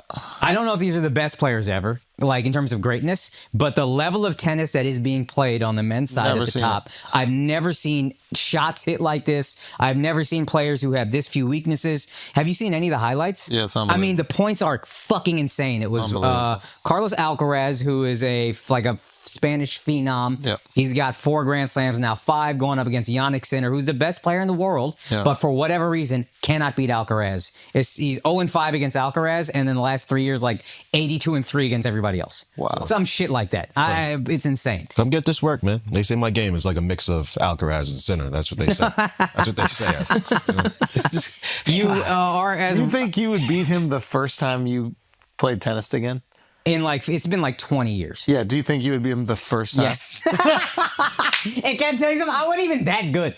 I couldn't serve. I was too short. I'm 5'7". Every serve is dog shit. I still think I'd beat him. Come on, man. But he's 5'4", so his serve can't be good. Come on. You know what I mean? It's horrible. I'm Come sure. get this work. Put some money on it. Man. That would be Put some worth money on it. watching. I would watch Let's that. bet on it. All right. I'd put all right. money on it. I think got we need to 100 put a little stake bet. We need to talk to Steph. Oh, we have an agreement. Yeah, It's yeah, going yeah, down. Yeah. Let's do that. Yeah, okay. So listen, we also have NBA Finals, right? Oh, yeah, NBA Finals. That's 1-1 right now. Tied up. I guess when this comes out, it will Game be 3 will be game coming on that night, Wednesday. 3. Yeah. Okay. So what are we thinking for that? Man, I hope the Pacers win. I love the Pacers. I think OKC's got it. I think OKC's just, I'm amazed they lost game 1. But again, I didn't think the Pacers would win the last round. The Pacers are a weird team. They either beat you or get blown out. Yeah, it seems like They it. can also rally. Yeah. Every time they lose, they seem to get blown out, and you're like, now we're coming back to reality. Yeah. And I don't know if it's Rick Carlisle or what. The adjustments are crazy. Yeah. I mean, just like, I think he's one of the best coaches of all time. So who do you think? So what do you think happens? I think OKC wins, but I don't think it's. I doubt myself as I say that because I'm like, dude, I don't know. The Pacers just keep proving me wrong. We got to see what the Pacers do at home. That's for sure. We got to see what they do at home. But I wouldn't be surprised. Son, this kid Shea is. He's nice. Nice, dude. People hate on him, but he's Don't nice. hate. He's nice. I get it. Like you're like what is it called? Milk and calls or whatever. Yeah, free throw merchant is what they call him. But still, even without that, he's filthy. And I find it less annoying than from what I've seen. I haven't watched as much this year, but what Harden used to do was so floppy and all over the place. I don't think Shea's that bad. Yeah. He seems to go to the rim a lot. He'll still put it up. He'll try to draw the foul, but not like to an insane degree. Yeah. Not on that Euro shit. Nah, his game is awesome. Yeah. I don't know why I really root against OKC, but they're so good. Yeah, we might have to give it up to that organization. Like they've done an amazing job of building up, rebuilding, rebuilding. Like this is all while being cheap. That's the reason they traded, was it Harden the first time? Yeah. They just didn't want to pay for 1 year, basically, of maybe being on the luxury tax. Yeah. And they still keep doing it. Yeah. No, we gotta look into that. Who runs that team? Sam Presti. It's Presti, right? Came from the Spurs. Yeah, he needs some flowers, bro, because they've done a phenomenal job. Anyway, Stake is a leader in global betting and U.S. social casinos. Bet on top sports and political events. Use the promo code FLAGRANT for your welcome bonus. Let's get back to our boy O's. All right. I got it. All right. Come back. Have a seat for me.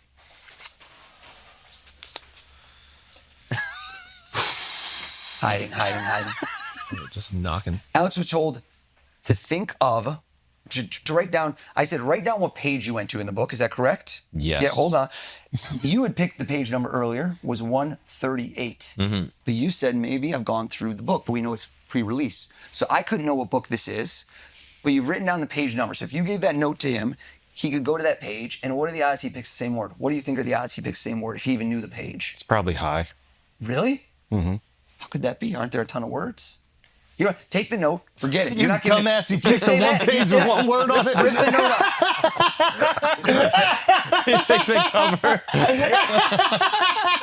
Alex! Yo, out. Come on! I was going to let you show it to a cop. Maybe I'm throwing him off. Take the note, rip it into shreds. Rip the Yeah, because I was going to let you show it to him, but I thought you say, no way would he pick the same word. Rip it up, rip it up. All right. And full transparency, I said, make up a word out of your mind that wasn't in the book that just came to you. Is that correct? Yes. That's written up there too? Throw it away.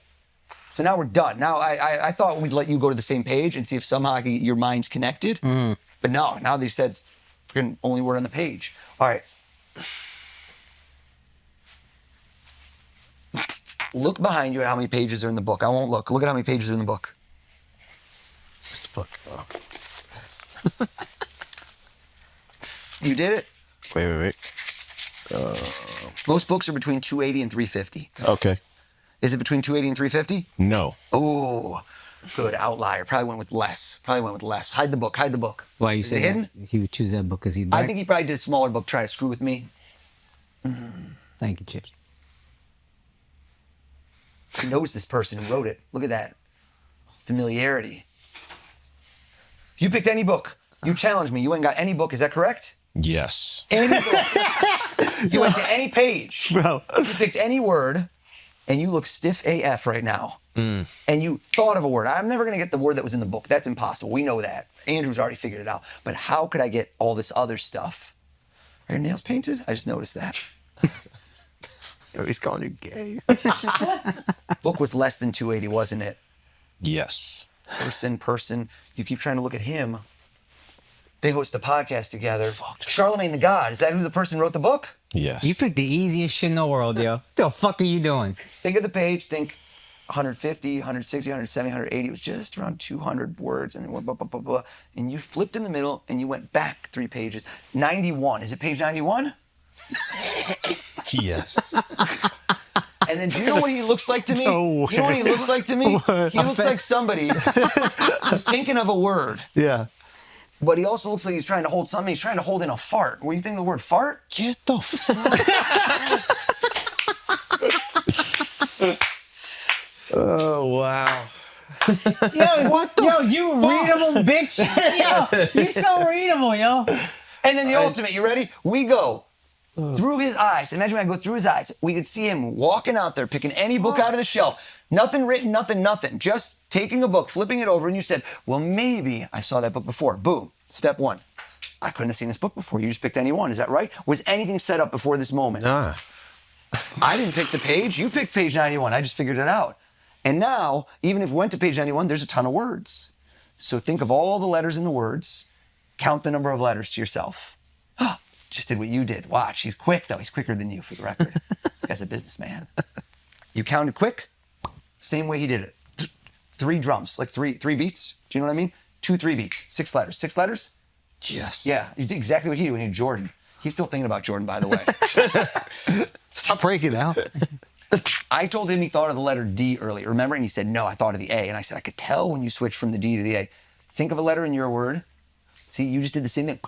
I said D, so you thought of a D. You went to R, older people. Elders was the word you picked. Shit. Yeah. Where'd you pick that word from? No, it was on the page. Show him the book. Call the Breakfast Club. Tell them I'm on there next, baby. Oh, that's your target demo, dude. You got no clue. He is like 3 or 4 bucks. So. There's also 400 books that are older than 1920 in Brilliant Idiots, and you pick Charlotte. Shut up. Page 91. Listen to Elders. the elders, bro. Wild. All right. Wait, so where do farts come from? Yeah, where's fun? No, he told me to pick a random word. Yeah, I said outside, I just a random word. Where's I was gonna write the N word, but I didn't want to get you canceled. I was gonna do it. You think I didn't know you were about to do that? Come on. You wanted to go full circle from Martin Luther King Jr. All in one episode. 6 letters. I have a dream, and it's you getting canceled, Pearlman. Dude, wow. As Alex is good at complying. Yeah. Maybe we should teach the cops mentalism. Yo, fuck. I'm going to LA next, boys. When's this gonna drop? Move this under your All right, feet, Doug. Kiana, you came in. Yeah. All right, what Get do her we on do? mic. Go over. Can she go over here? Is that- Yeah. All right, Kiana. Here's the game. It's a deja vu. It's like an exercise where you walk out of here. Okay, bring the mic up. And this is how I want you to visualize. You're gonna play this through in your head. You've done this before. I know you have. In fact, if we're being legit, you've probably done this 100 times. You walk into a bodega, right? You walk up and down the aisles, and you look over here. Snacks, right? We got probably salty snacks. We got candy. We got beverages, and you're going back and forth. You're letting your fingers graze stuff. And this is when you reach up, and this is really important. You open up, or you reach down, and you grab one thing. You bring it to the counter. And you get ready to swipe your card. Close your eyes. Can you see this playing out in your mind? Can you act this out and see yourself doing it. Okay, are you sitting? I want you to be comfortable. Under oath in court, you could swear to God, this was a random choice. Yes. Is that right? Now watch. Also, for you gentlemen, I like to have a visual. I wanted to bring Scrabble like tiles. I forgot them at home. It's not part of the show. My kids have them. So each of you gentlemen, you're going to reach in your right pocket right now. Feel what's in your pocket. Nothing, right? No, Andrew, you're good. You're good. But I had you pretend. The pretend is that you reach in and you grab out and you have one Scrabble tile in your pocket. Grab it out, and I want you to hold it in your hand as if you could see it. As if you could see it. Ready? Here's where this gets good. I'm going to give you each a marker, and I don't want to see what you write, but I want you. Is it okay if you write something with a marker on your hand? Sure. I want you to write down that Scrabble tile, and just for the record, these are consonants. I wanted to make sure they're consonant, not vowels. Is that you? Consonant, it should be, yeah, it's consonant. Vowels cost money. Motherfucker just read me, You bro. thought Al would have known No, what he the just fucking read me. consonant was. I was going to write Europe, Australia.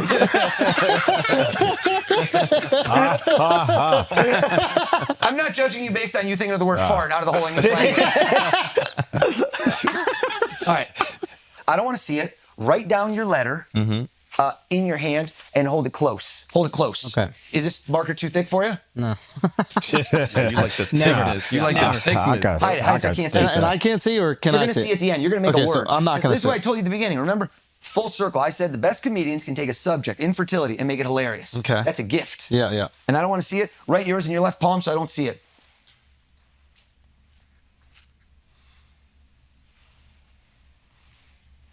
And Alex, write yours. This thing's never coming off, by the way. They're going to get a buzz just from this soaking through there. Okay. This has been dipped in LSD, boys. It's about to be a fun night. Oh, hell yeah. Oh, that'd be fire as fuck. Okay, done. Okay, you each did it. Close to your heart. Here is where it gets good. You're going to fill in the blanks. Can't really form a word without vowels, unless it's like Polish. So they're going to show you from left to right. They're going to show you their hands, and you're going to form a word. You get to put in vowels in the middle. I don't know how many vowels you're going to use, but form a word based on these 3 letters that they picked at random. Wait till I'm gone. Starting with the Kosh, get in close to a mark, and then last, go ahead and show them your hand as well.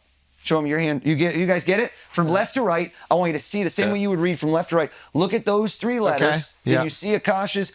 Did you see Mark's? And did Yeah, you see yeah, Alex's? yeah. Have you done that? Yeah. I'm praying because most of the time you can make some sort of word out of it. Do you have a word that you made out of that? I can add vowels. Yeah. In the middle. I got one. Oh, I don't care what. You I got one. Yeah. I got it. Yeah. If not, there might be different ones. There's like, Yeah. it's like boggle. Yeah. All right. Here's where this gets good. Sure, that's a word. Hold on. Kiana. A deli has over 500 things usually, like a bodega. Are you good? Yeah, I just want to make sure it was a word. Is it not a word? Yeah, it's a word. Yeah. Did you see how when I was talking about the choices, I said salty, I said sweet, I said beverages, I did all those things, and I rushed through one of them. You asked me how I do it, and I rushed, and I noticed, be honest, that I saw you micronod beverage. You thought of a beverage, didn't you? Am I right? Yes. Because I put beverage in all your minds. You didn't even realize it. Tell us all. I'm pulling it out. I got one thing in here. What did you pick? What did you buy out of the whole deli? Say it. What was it? Fanta. Fanta. And you guys did FNT. Did you think of Fanta also? No. No. Oh, no. What are the letters? It's not FNT? No. What are the letters? L. G. R. What was the word? Lager. Are you serious? There's a fucking beer in there, dog. Don't do this. Don't do this, yo. You know what? You said, how do you make this legendary? Forget Fanta. We got for you right over here. Hold on, that's gonna go everywhere. Get a sip, dude. Will you let it sit, my man? How? No fucking way. I just broke my sobriety. That's 20 years down the drain. Oh, no. That's a lager, though. That is a good lager. Holy shit. Dude. Hold up. I want to show you one thing. Are you ready for this? Hold up. I want to show you one thing. How the fuck? Gotta go stick Hold with on. the magic. Hold on. Where's that marker? Al probably got it too. because he wrote last. Wait, Al, you got that marker? No, I handed it more. Here's a marker. Take a look. I want you to see something. Yeah. You could have picked anything, right? I don't know you. You said Fanta. F. Yeah. A. I believe you said FANTA. Is that right? Mm-hmm. First words out of my mouth. You've had a podcast since 2019, very successful podcast, in wow. fact.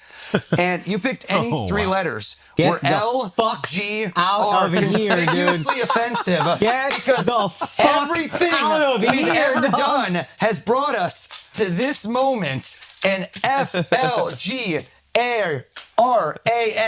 flagrant, is exactly what you That is so fire. Holy shit. Bro, I was struggling to put a word together with those three letters. I saw man. you, boy. I saw you. I came up with Grail. Switch the order. Lager is hard. That's why I was How like, the fuck did you guys? It's okay. How the fuck did Yo, you? that's crazy. Wait. And so You guys could have Who picked. bought the you drink, guys, though? Wait, hold on. You guys could have picked any letter. You guys could have picked any letter. Yeah. Why? Oh God. I would deconstruct tonight. Keep going. Your I can't. I can't. We can't continue. That one I can't. No, we can continue, please. So we can be here all fucking day. That was unbelievable. also Holy 20 years of sobriety, 20 days. Done. I drank last night. I drank last night. Totally No, it's not worth it. Oh boy, that was unbelievable. How'd you get the lager into the unopened Fanta? Who bought the Fanta? We're just missing that part. That was an unopened Fanta. Oh, okay. What the fuck is going on? He's a witch. So you brought the Fanta with you. Yeah, you could have it. It's all yours. I don't drink. I would love it was Fanta. I don't drink either. Holy shit. We would have burned this motherfucker back in the day. Yeah, you're alive in a very unique also, time. I feel in happy history. for Alex because he finally let the fart out. It just happened. Finally let it go. I appreciate you needed that. You needed that. Wow. Holy shit. how many of these? Mark is still thinking about Jordan, by the way. I don't know if you know that. It's not even all that. Tell me, You tell ain't me, in tell me, trouble, tell me. bro. How many of these moves are completely proprietary that you created them? I have a very good sense of how to put things together, right? I call it Fiji water. I can repackage water in a bottle. Shouldn't have made people billionaires, but it did. Why? The feeling you got, the visuals, the images, the whole story, the whole thing. The more you're going to think about that one, I hope you spend a day or two, it's going to get crazier and crazier to think that she could have picked Fanta, you could have picked any letters, all of it combined, all meant to be. I think that that's what's fun about it, is that you don't see where it's going. How the fuck did you guys not pick different letters? That's what I don't understand. Yeah, how do you get me to the L? How do you get you to the G? How do you get you to the R? How do you get her to the Fanta? You guys just chose whatever letter. You wrote it on your hand, right? Yeah. So I'm telling you, you know what the craziest part is? Would the white woman have picked a Fanta? I don't think so. I think you went to the minority on purpose. Like, first Martin Luther King, then this. Yeah. Frankly, I'm offended by the show. And are you doing a different set? I mean, you have to do a For different my set. corporate set and what I do for air quotes a living when I'm doing events, is I typically have like an A show, B show, and I don't want to call it a C show because you're gonna be like C show, but it's just different material. Right. But we live in an era where I don't need to change what I do very often. Comedians have a much higher level. Every time of we're like, in a market, yeah. Well, you burn a special, it's gone. But when you come on a pod, like, so you can do maybe a variation of this that has the same tools. Yep. But they have to present themselves differently. Like, I've seen a lot of your stuff, and I haven't seen you repeating But if you don't it. crack the code, you're down to see him do it twice. I would watch you do this 14 more times, and if it was Fanta, I wouldn't even care. Yeah. Next one's grape soda. What? Hey. That one was great. Okay, Have you go. ever done an effect to someone and they are intentionally obstructive, and how do you handle that? It's always the best. Like I went in one time and I did the Bengals. I did Joe Burrow and the Bengals, which is one of my most viral clips. And he wasn't, this is really funny because the guy hit me up on Facebook Messenger and he told me he was in the grocery store with Joe Burrow.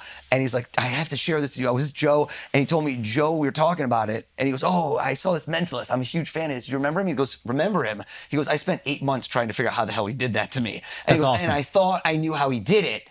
And then at the Super Bowl, I saw him backstage and he did something else to me and I realized I had no idea because everything I thought was completely like I had this theory and it was all wrong because he did it to me again, but with nothing. But what do you do? I think what Mark is asking when someone lies. It's important to understand. So that got into his head, but I never was able to meet Joe Burrow before. So most people think, which I go in fresh to most of these things. I'll do an event with 5,000 people. I didn't meet all these people. Right. You can't throw a Frisbee to somebody 26 rows. They stand up. I guess the name of their dog when they were 7. Yeah. And like have set that up unless you think that I got Tom Brady throwing frisbees. Like, how could that be? Yeah. So it's not set up. You have to be able to do this with anybody or you'll run out of career really quick. But with Burrow, I was not allowed to see him. I was told he would not be in the show. So they literally said to me, kind of the PR is like, Joe doesn't want to be in it. He doesn't want to do it. And I go, okay, let me do what I do. You do what you do. And I'm going to get in there. I'm going to get everyone fired up. I'm going to get him excited. I'm going to show that he's the leader. The team wants him to do it. And he's going to buy them. I guarantee you, same way that I walked up to tables at Zia's when I was 14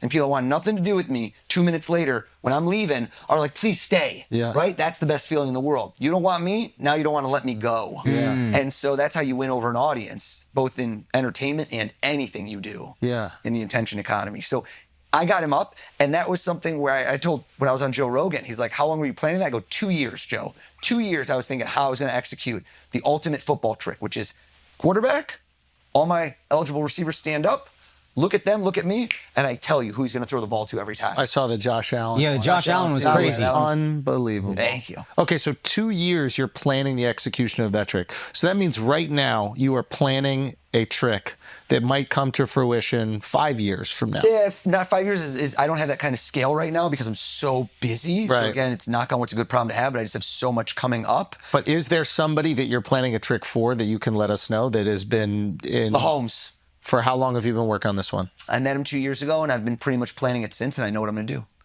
It's going to be nuts. Wow. So viral. And is there a specific thing? Oh, yeah.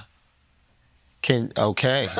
Do you have a plan when that's going to come to fruition? Knock on wood, if they see this, hopefully this summer. Wow. Yo, Pat, come on, flagrant and get yeah. I mean, holy fucking. I saw a clip, and I think it was you were on the Joe Budden podcast. I was on Joe Budden. And you did you guessed the producer's like nickname for his friend or something when he was challenged me too. He's like, I don't call him that. I go, you don't call him that? He goes, no, what do I call him? And I nailed it. How? How? Elders, seed of God. I mean, how? There's a lot of hows so far. You know what I do like about what you do?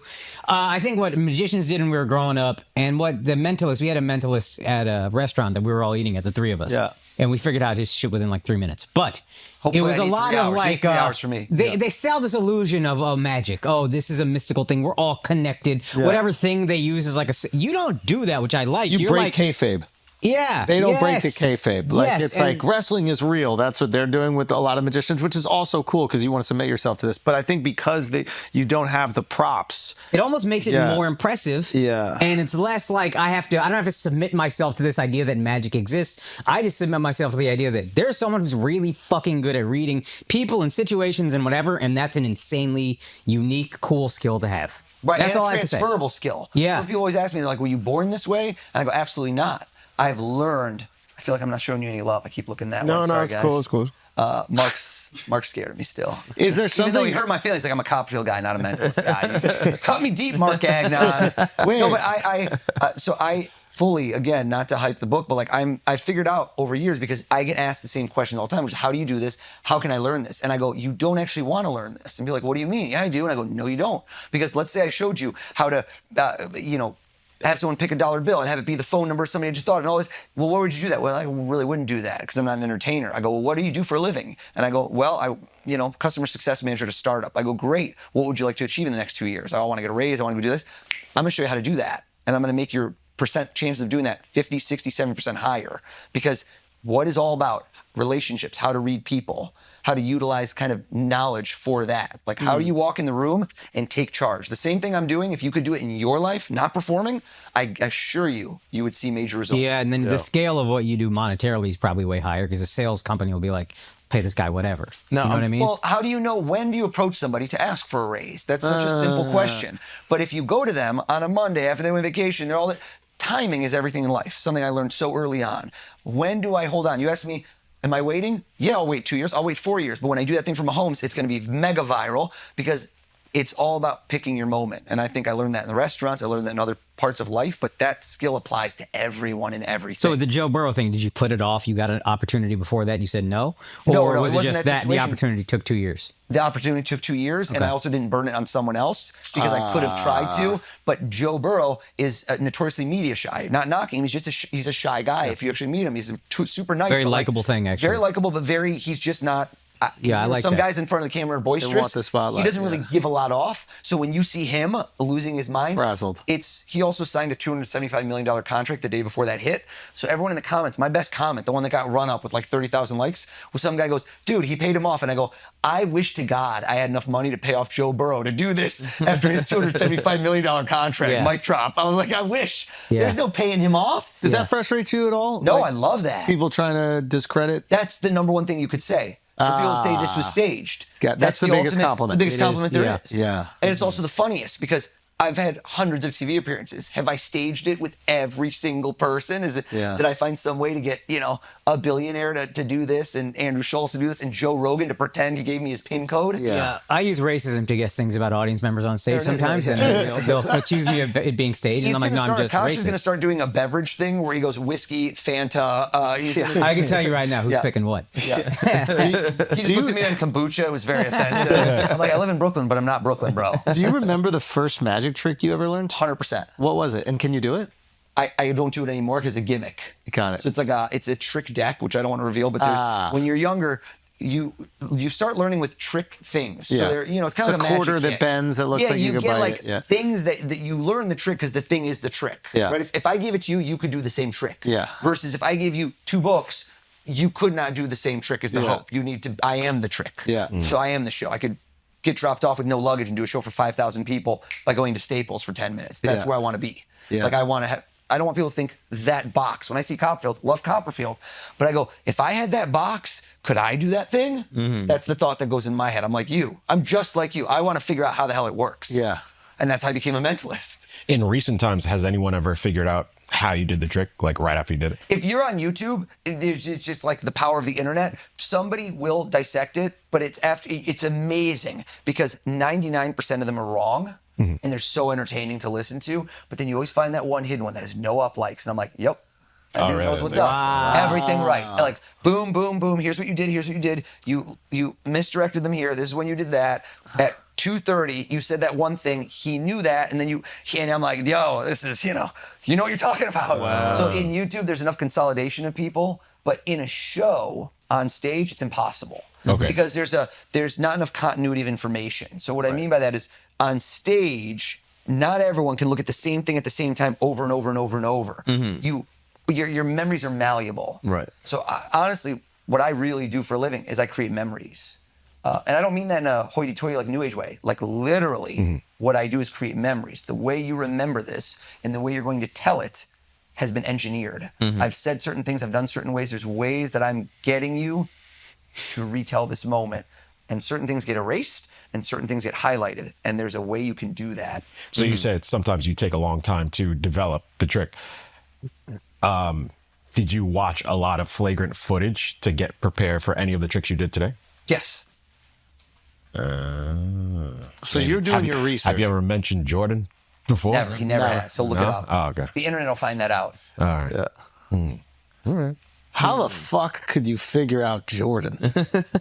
Was Jordan the girl with the gigantic tits you always talk about? different girl. OnlyFans? No, not that one. Oh, that girl. Because you keep talking about this girl That with was a gigantic college tits. girl. That was a college girl. Okay, yeah. They were Huge. huge. Huge tits. And you always would bring it up. And that would make sense because you talk about it so frequently. Exactly, Despite being married with a child. I wasn't in college. You know what I mean? I could look in college. I just had a girlfriend back in college. Okay. She has an OnlyFans? I think so. Her Yeah. dad missed one volleyball game? One Just volleyball game. It's all it takes. It's all it takes. You said if I'd done my research. Hell yeah, I've done my research. All right, guys, let's take a break for a second. We got to talk about the best coffee and energy drinks on the planet. Black Rifle Coffee, okay?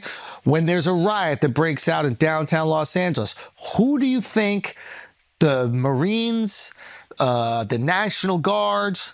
You think they're drinking some lib coffee? They're not From drinking Seattle? They're not drinking out of here. Starbucks. Some Antifa coffee? No. Get out of here, dude. Black Rifle Coffee, okay, defending Wamos. If you're out there defending Wamos, do you think you're doing that on some blue bottle? No. Barista coffee with a heart in it? Get out of Not here. happening, okay? Your patriotism relies on one thing, it's caffeine, Yes. okay? This is from award-winning farms. We're not going to mention where those are. Then roasted domestically. That's what domestically roasted. The roast. So the coffee is fresh when it hits your mug, okay? They also just dropped Black Rifle Energy, a new sugar-free energy drink available in 4 flavors. Those coffee beans actually come here legally.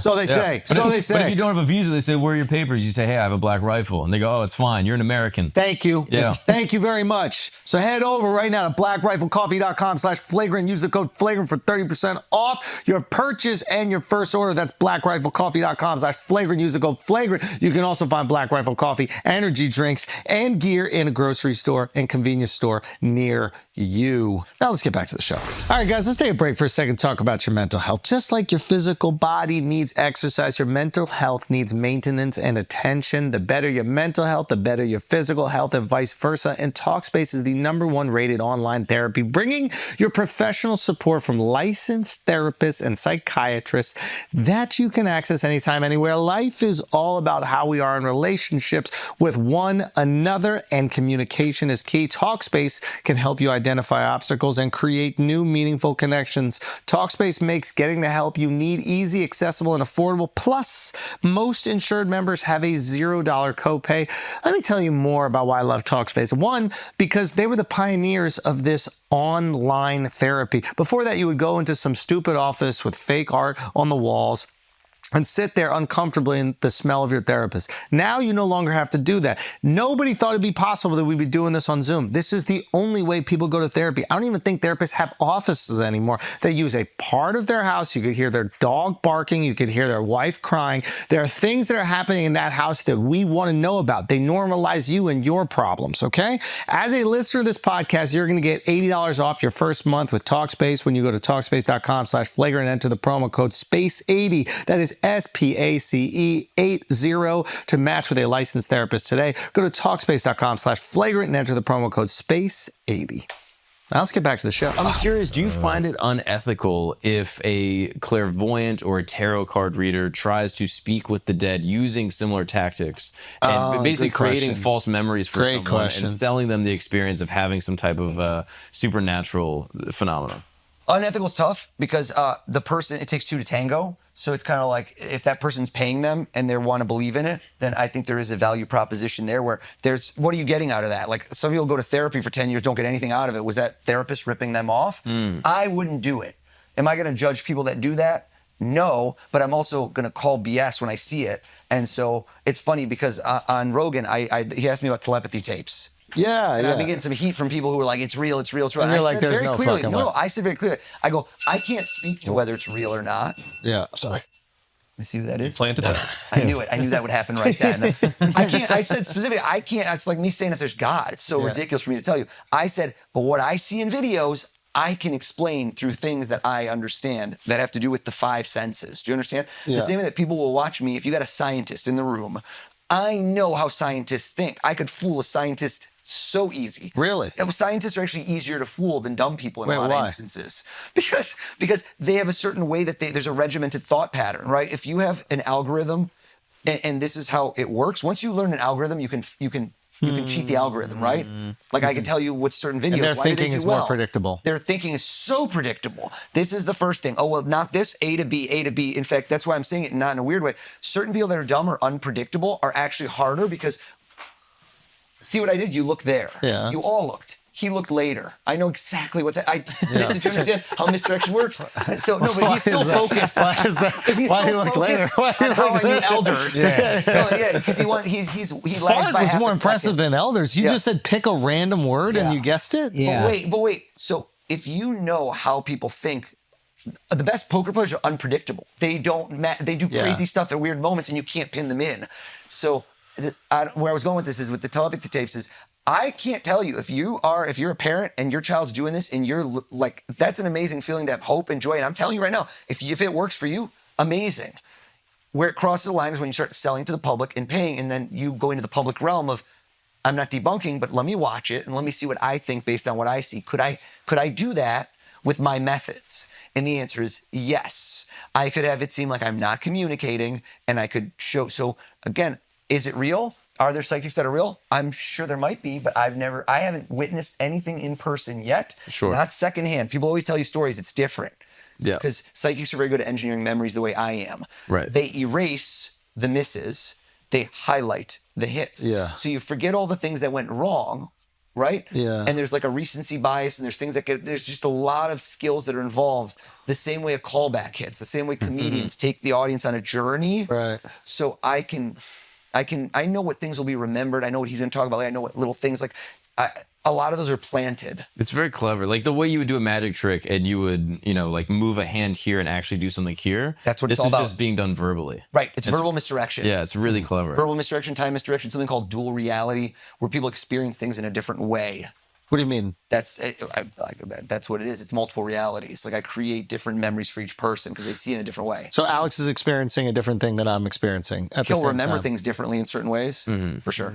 Have you ever done it with somebody who guessed in real time who was not a mentalist or didn't have any magic background? Parties. I'll never forget. There was this one dude who was a Russian rocket scientist who was sound smart, and he just like came up to me afterwards, and he was very polite, and he just explained everything I just did, and I was like, yeah, that's right. Oh, wow. What are you going to say? But you would tell him. I would in that case because it's a thing of respect. And also he didn't come at me with this energy vibe of like, I got you. Right. It was very factual. And I said to him, have you done mentalism before? And he's like, no. He just has an just a mind that cannot be misdirected, where he just locked in.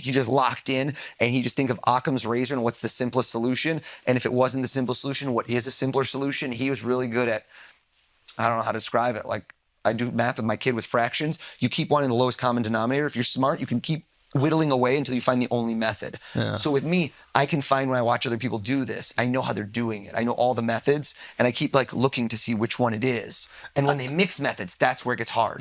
Once you start doing like 5 different things, and you jump from method to method to method. Hard to track. Yeah. It's hard to track. Who fools you? Who is a person or an effect that you saw that you were like, oh, just... Yeah, There's a guy named Darren Brown. I saw his show. Who's great. I saw his show didn't fool me. Broadway. I don't want to say it fooled me because, again, I don't want to, like, I know how it's all done. Yeah. Because we're in the same business. But I loved it. He had a fantastic thing happen during his show that I still can't explain. At one point in time, like he tells you to look at this person on stage, and we're like supposed to look at them, and they're just standing there, and I could be like butchering this. At one point, the person like just turns into someone in a monkey costume. Right. And then they're just there, and he goes, and you guys didn't even notice that they're in a monkey costume. And then the whole audience looks over. They've been on the stage the whole time. Right. Like, how do you garner the entire audience's attention and direct it at one part of the stage and get us to completely ignore the other part of the stage? Right. It was brilliant. And It's amazing. Because before that was going, I'm not leaving that guy. Right. Like, I'm not getting tricked. I'm just staring at that one person on the stage because something's happened. And then they turn into a monkey. Yep. It is a little disappointing how easily led you are whenever you Isn't get that fooled by good? this. That's the thing that I'm like, oh man, I went to the exact fucking dollar bill he knew I was going to go to. How did I do that? That's part of it, but also the fact that that's how scammers work. So like if I were to switch careers, I could be a scammer tomorrow. I could do psychic stuff, but what do you do when you get? I got a few I'm an guys I can honest introduce con you man. to. Yeah. Alex is like, let's talk offline. I mean, the change breaking scam is like an all time great. Sure. Like, I'm What's sure you're that? familiar Yeah, of with course. this. I don't know if explaining it is. I mean, it's a scam, so I don't. Yeah, I don't think explain it's it. Yeah. I mean, you might be able to do a better You're job. talking about when you exchange the money and you count it different ways? Exactly. Yeah. So basically, like going to a cashier saying like, "Hey, I have a 50. Could you break it?" And then they break it, and then basically through kind of sleight of hand, but also sleight of tongue, you're basically able to get $70 from them.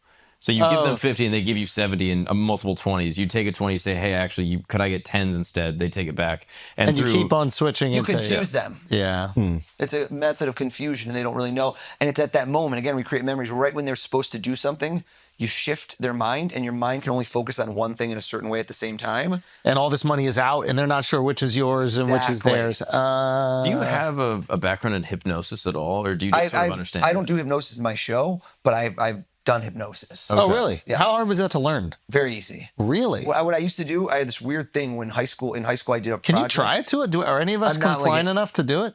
I'm not good enough at hypnosis because I tried I've it. done mostly auto hypnosis. This sounds like I'm. You hypnotize yourself. Oh, to get into a meditative state or something It was like that? more of I used to lucid dream. It's like You know an what that erotic is? thing. Yeah. You put a belt around your neck.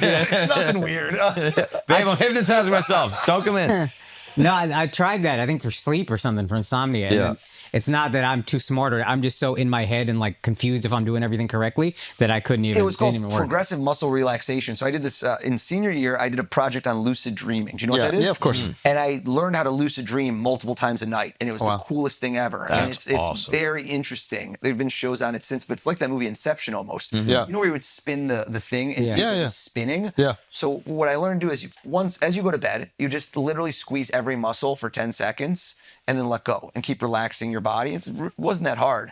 And you would tell yourself, getting more tired when I count back. And you count in your head and you do this for like 3 or 4 minutes. And then the last thought before you go to bed is the one that slips into your subconscious. And the way you can feel, it's called the hypnagogic stage, is if you put your arm up while you're sleeping like this, it's when you jolt. You ever do that next to your wife? You just jolt and she feels that you were sleeping or you're watching a show. If you can control that jolt, because your arm will fall and you'll feel it, and right then, if you can tell yourself something as you're going to bed, it slips from your conscious to your subconscious very effectively in those last few seconds because you're in that state with your brain. And so what I would do, this is a weird thing I did in senior year, is I would check my watch, OCD style, all day, every 2 or 3 minutes during the day at school. Every 2 or 3 minutes, I would look at my watch, and after about a week and a half of doing it, in my dream, I started doing it. And so in your dream, if you look at your watch, you look away and you look back, there's all different ways, it's always a different time. So in your dream, I would now go, I'm dreaming. And I try not to wake up, because usually if you feel it, you wake up. But if you got good at it, and I used to do that 5-6 times a night and do crazy stuff. So it got erotic, yeah. I've had some lucid dreams before. And what I thought was interesting is that I don't have complete autonomy in some of them. Right. So I've had the one where like I'm dreaming, and what I would do is I would just like pinch myself, because that's what I always heard. I was like, oh, if you pinch yourself, you'll wake up. And I would pinch myself, and I'm waking up and be like, oh shit, am I actually dreaming right now? I am dreaming. And I remember distinctly one, I was like, I think I can fly. And I flew. Yeah. I think I can make things grow. And I made them grow. And it was pretty awesome. And then I've had ones where I was like, I'm dreaming right now, but I was too scared to jump off of something and use the powers. So, which is just like being alive, which is kind of boring. Right. You know? So He checked his 401k right then. yeah, I'm limited, yet I'm still in my dream. So have you had both versions of those lucid dreams? I haven't done it because I have a lot of kids now, and so like sleep is at a premium, and I don't sleep enough. Right. But I wanted to. I remember during COVID, I did it for about a week or two. I got that muscle memory back. Yeah. And I thought it was fun. Every time you could do what you wanted, or you were limited in some? You wake up. So the problem is because your brain tries to convince you, I can't tell if it's a weird, boring conversation, but your brain tries to snap you out of it. Yeah. Right? Because it's the same way if you ever hear an alarm, it gets worked into your dream as some sort of thing like, oh, so why is the fucking guy honking the horn over and over and over? And then you wake up and you realize it was that. Yeah. You ever get out of a dream where you want to get back in? It was so good. You're like, I need back right now. Sometimes you can get back in, though. You can get back in. That's the thing with lucid ones, where you get back in, you're like, oh my God, I'm back in it. Yeah. And that's when the thing that trips you out is that's when you realize, are we in a simulation? Because now if a dream feels that real and you can control it in your own mind, you know. What is this? Yeah. You guys took the mushrooms too, right? Yes. Right? Yes. We all took the mushrooms. Yeah, the hypnosis thing I find really interesting. I read this book, Reality is Plastic. I don't know if you're familiar with it. I think I've seen it. I haven't read it. Well, there's a few that I want to ask you about. Also, the Full Facts of Cold Reading by Ian Rowland. That's a great book. I know Ian. I mean, it's so cool. But Wait, can I pee real quick before we get into this? And we're back. Okay. You were talking about... Yes, I cleaned up the money. Thank you. Akash was trying to steal it all. So, yeah, those two books I find really interesting. And the Reality is Plastic I found fascinating because it kind of puts hypnosis on a spectrum. Right. That with stage hypnosis specifically, you have some people that are sort of like going along with the action. You know, they're hearing hypnosis and they're kind of like doing improv. And then there's sort of like a middle ground where you're sort of in like a dream and things make sense when you're on stage and you know where you are and you're in this sort of consensus reality. But you have this feeling where you're like, yeah, no, I am afraid of this water bottle. And then there's another version of like full on hypnotherapy where you're not really in your conscious mind in any capacity. Yeah, and, fully. And those people come out of it and they say, I have no idea what happened. They also have physical sensations are created by their mind, which is like the Matrix type stuff, where they've shown people where they're completely hypnotized and you'll touch them with an ice cube and they'll get a burn mark. They'll have a physical burn, which seems impossible because their mind creates. It's like, you know, it's like in the Matrix when he goes, well, what if happens if you die in the Matrix? The body cannot live without the mind. And they'll get a burn because they think that they're being burned with a hot poker with an ice cube. And it will physically show up, or will be the sensation? I've seen that. I mean, I haven't seen it in person. I've seen some of the funniest things, some of the funniest shows I've ever seen in my life. Even blow away stand-up comedy are really good hypnotists. Yeah. I think I was 17 and I went to Windsor. I lived outside of Metro Detroit. Yeah. And this is a hypnotist that I knew. It was like an X-rated show. They let me in. And he had a guy on stage. I'll never forget this as long as I live. I was in the front row. The guy on stage is wearing like khakis and he's very buttoned up, you know, like a corporate guy. And you did not expect this from him. And he had balloons next to him and he kept saying, "You're pregnant." And he kept giving him different balloons to put in it. And he'd go, "Oh, touch my baby." And he pretended to be like a pregnant woman. And then it kept going until he had this. And then he gave him bigger balloons. And he kept, you know, they have people in line and they do different bits with everybody. And they keep coming back to each guy. Do you know what I'm saying? Yeah, of course. And so they come back to this one guy and he's finally, "Oh, the baby's coming. Are you ready?" And they put his legs up and this guy, I'm in the front row and this is my buddy doing it. He goes, "Push, push." And I heard this shit his pants. Oh, wow. That's good. I'll never forget it as long as I live. And I see my buddy's face. And we both, I'm not close enough to smell it, but I can definitely see there's like, the pants look full, you know what I'm saying?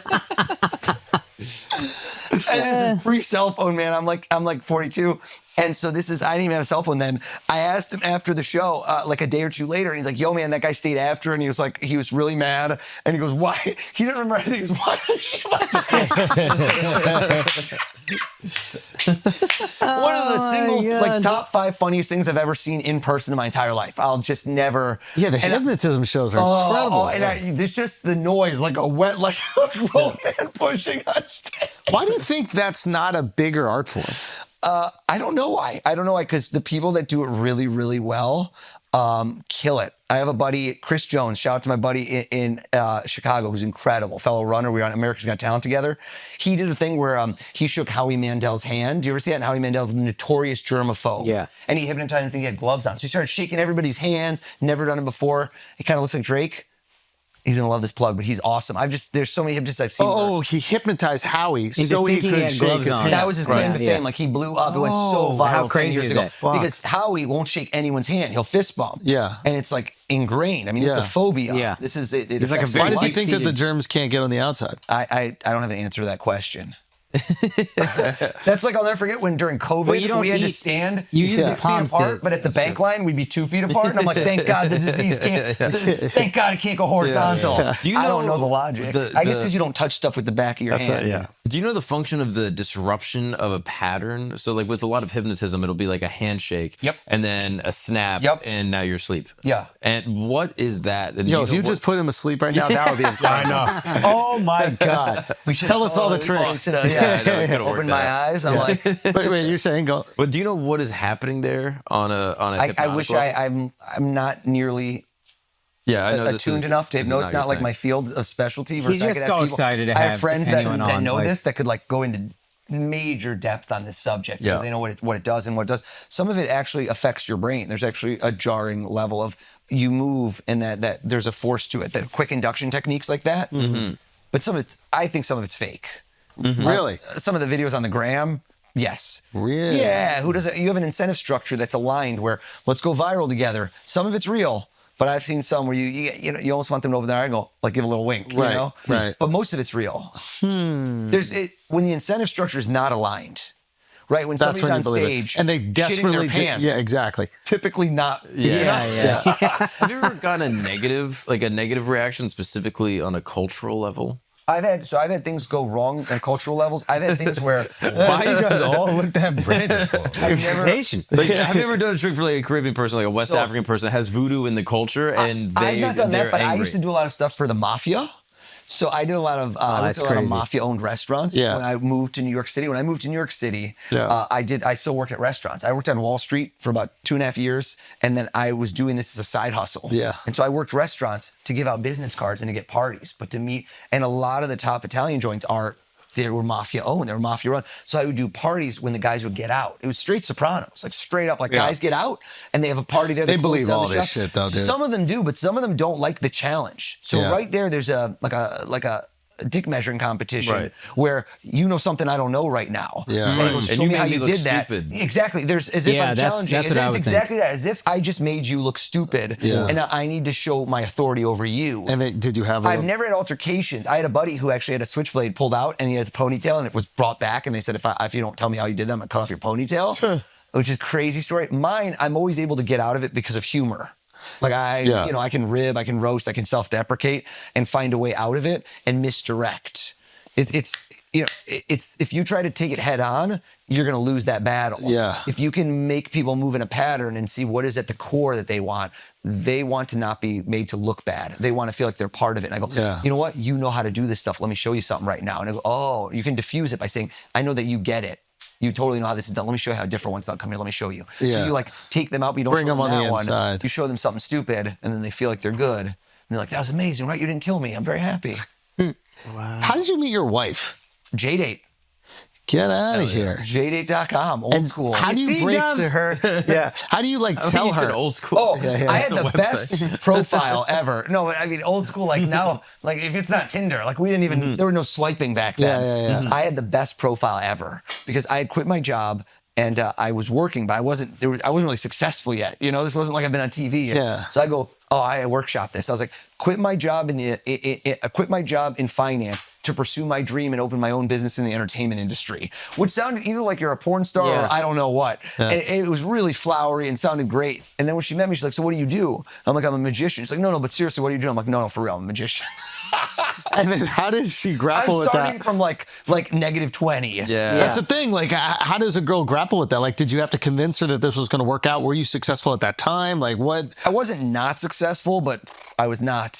The other amazing part It's about hard to this see the upside, is I got probably. adult braces, which is really a panty dropper a by tough itself. But I got them off 3 days before I met her.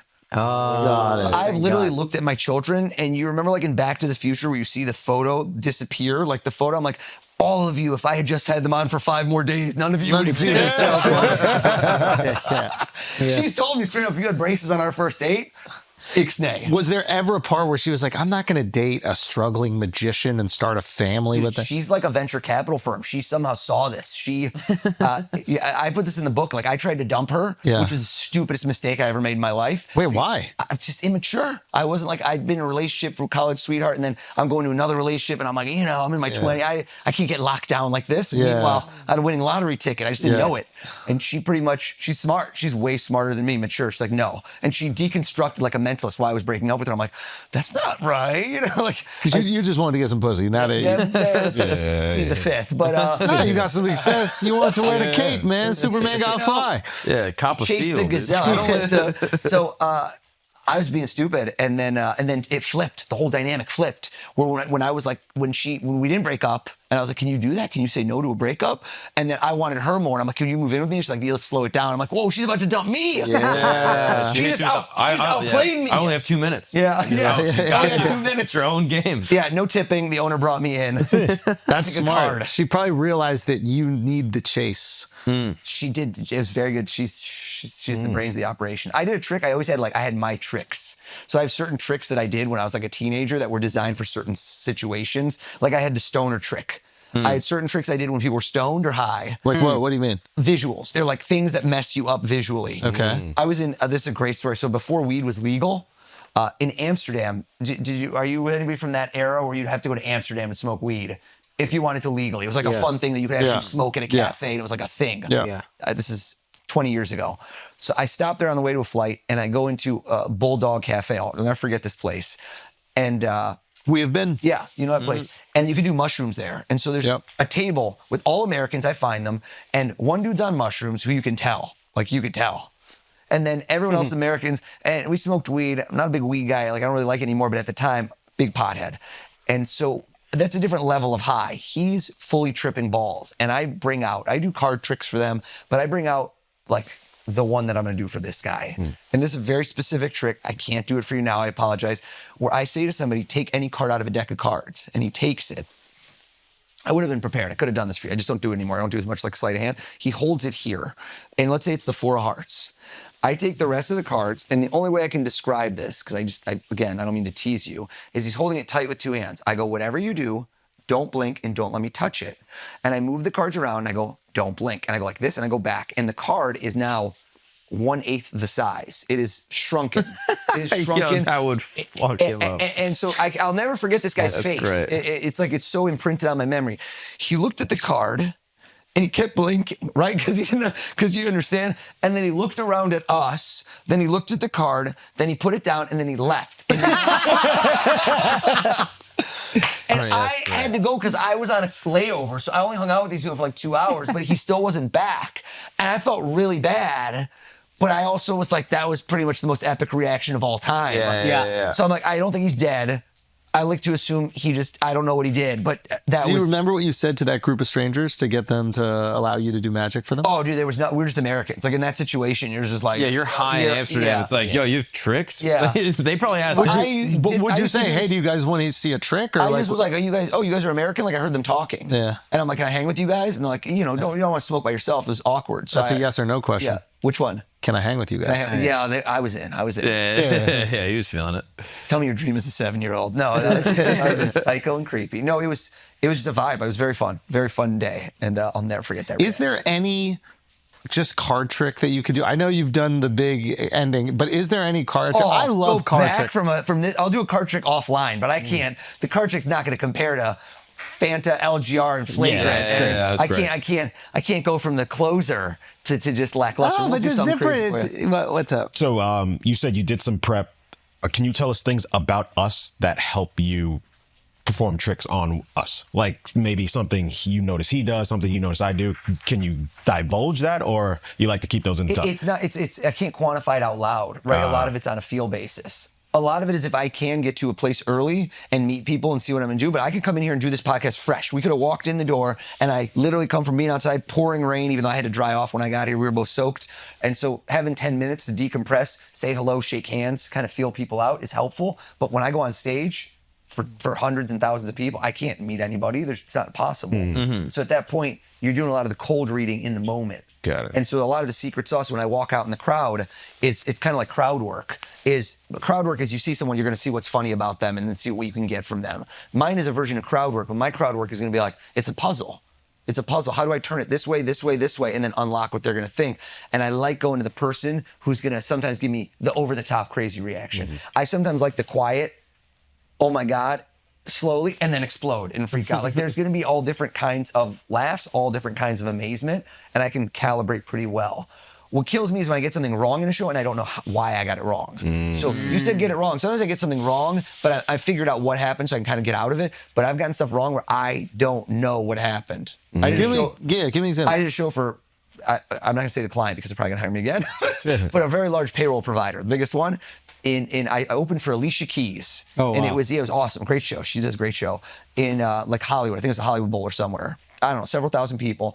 And I know what this guy was thinking. Do you understand? I can tell you for a fact. I understand it, everything about it. I knew what he picked. I knew what he was thinking of in this moment. I would have bet my life on it. And yet he insisted 100% that that's not it. And so what are you going to do, right? Because the show is at the end of the day, I mean, if he would have had the piece of paper, it could have showed you that he wrote down the word fart. So we could have pieced it together. But what if he didn't? What if I didn't? And the other word is in the book. How could we even know that? What if he just said, no, that's not the word. It's not the word. It's not tourist. It's not this. What could I do? Right? But I can normally tell who's going to lie, who's going to be a stick in the mud, who's opposite. I completely misjudged this guy. It's like if you were dating somebody and you found out they were a serial killer. You're like, I can't believe I missed all that. I couldn't understand how it went wrong. And then I'm like flop sweating, trying to reconstruct it. And then sometimes I dig in.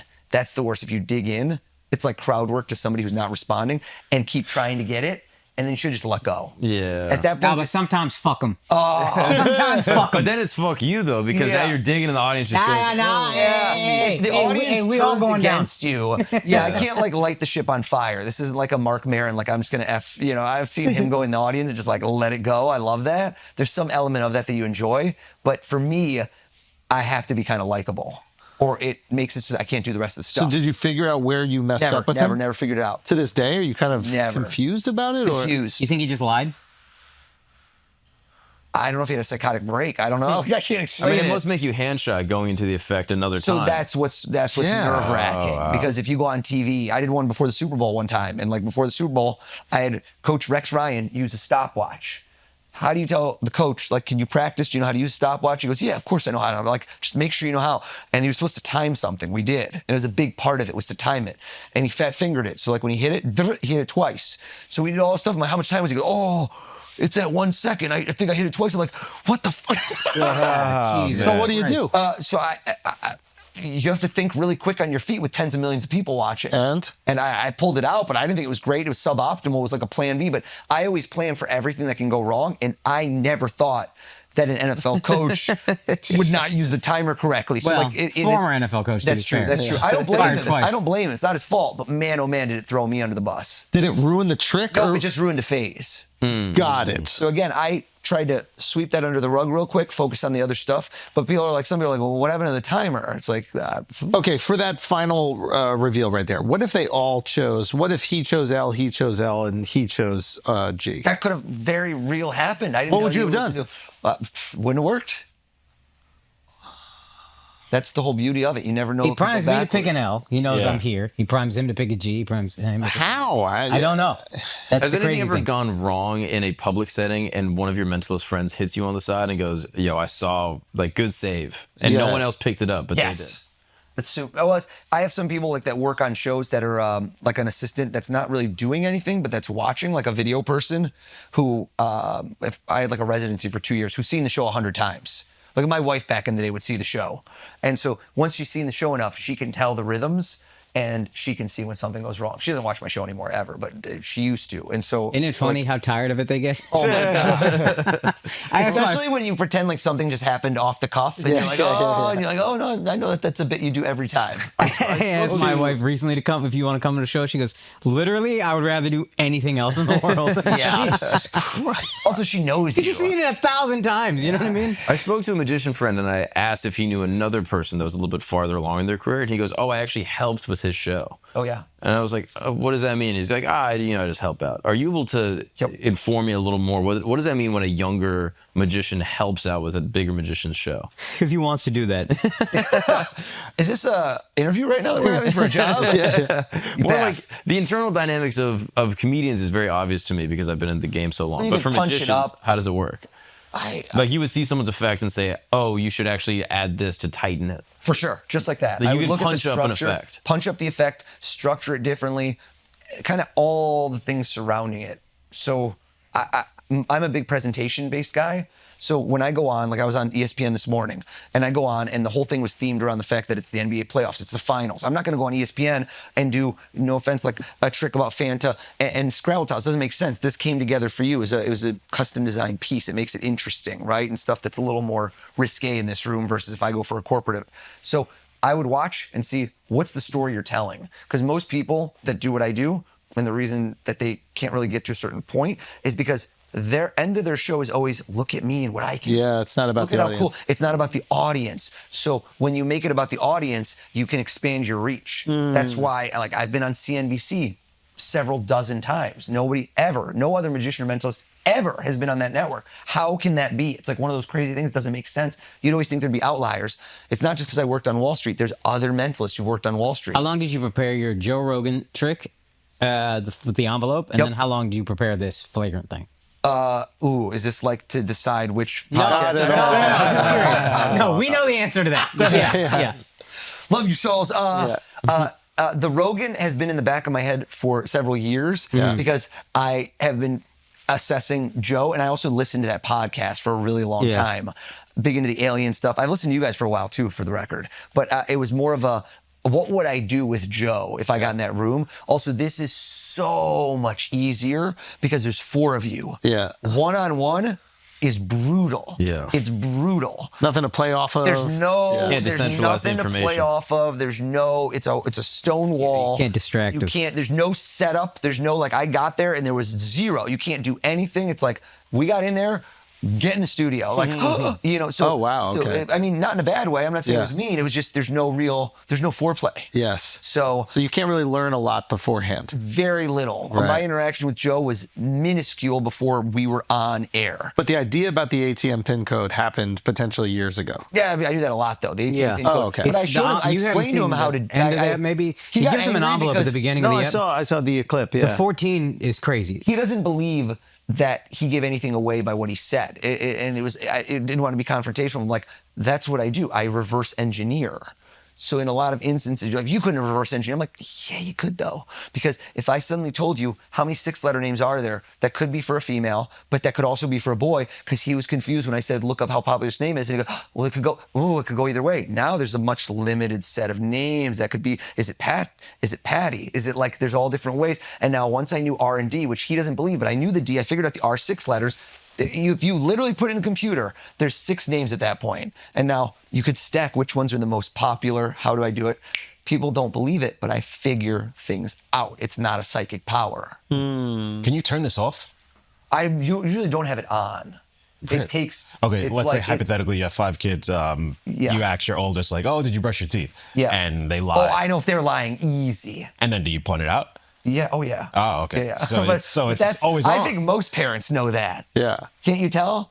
You can tell their rhythms. You can benchmark people pretty easy. Mm-hmm. That's like part of my book is how do you, because the best way to analyze is I can't just right now say, all right, tell me everything. Yeah. Tell me how you do it. You can't, because you have to compare people to themselves, not to other people. Anyone who tells you otherwise goes, NLP, you look up here, this does this is, it's flowery, it's not true. It's the same with like a lot of body language reading.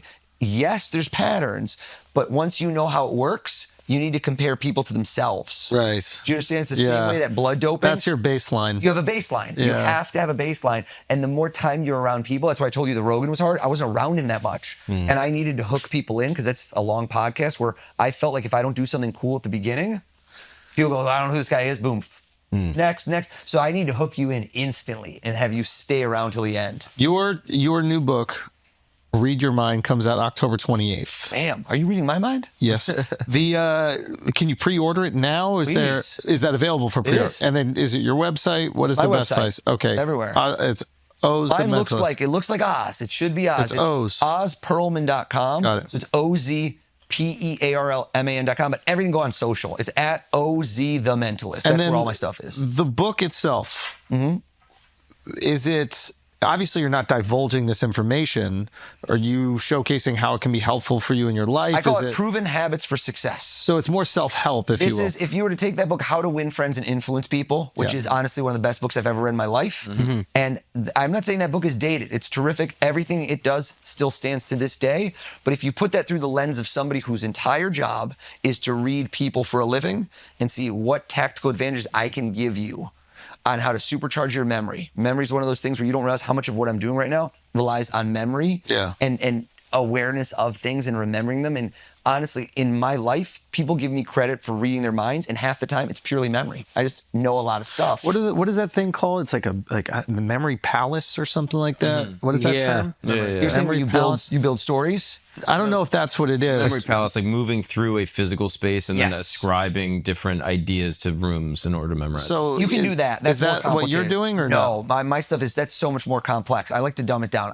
The whole book is techniques you will master in 10 minutes and still be doing in 10 years. Like anything that you I got to do this, I got to do that, I got to journal. Screw that. I want things that are easy, compact, that you can do. Not like hear about and not do. What's a thing that we can supercharge our memories? I'll tell you right now. So memory, one of the big ones. This is a good one for people in day-to-day life. You meet a lot of people, right? You all meet a lot of people in your industry. Yeah. How often have you met somebody and 3 seconds later, you don't know their name? 99% of the time. Right? And so it's very awkward. In many instances, you can avoid it and be like, oh, my guy, right? Yeah. Or you try to find somebody near to like introduce, be like, oh, this is Andrew. And you're like, nice to meet you. You're like, nice to meet you. So that I can make disappear forever. Forever. So I did this in a TED Talk, and I explained it this way. You want a hook. You want something you can remember. The back of every bottle of shampoo says 3 words. Lather, rinse, repeat. Have you heard that? Lather, rinse, repeat. Lather, rinse, repeat. Here's what I call it. I call it listen, repeat, reply. Remember that. Listen, repeat, reply. The first reason that you are not remembering someone's name has nothing to do with memory. You never knew it to begin with. You're not even listening. I just want to get the handshake right. So you got to get the handshake right. That's key. But you miss web to web. What's fucking done. And you got an L written on your hand right now. There's, dude, I got a woman's hand. It's just a whole fucking. There are short fingers, but you have other good attributes, Akash. Don't put yourself down. is that you need to listen to the name. The number one thing I can take away is 95% of the time, if you make your mind a blank, right when you look at them and you Take hear the that in. name, Yeah. you instantly repeat it. Listen, repeat.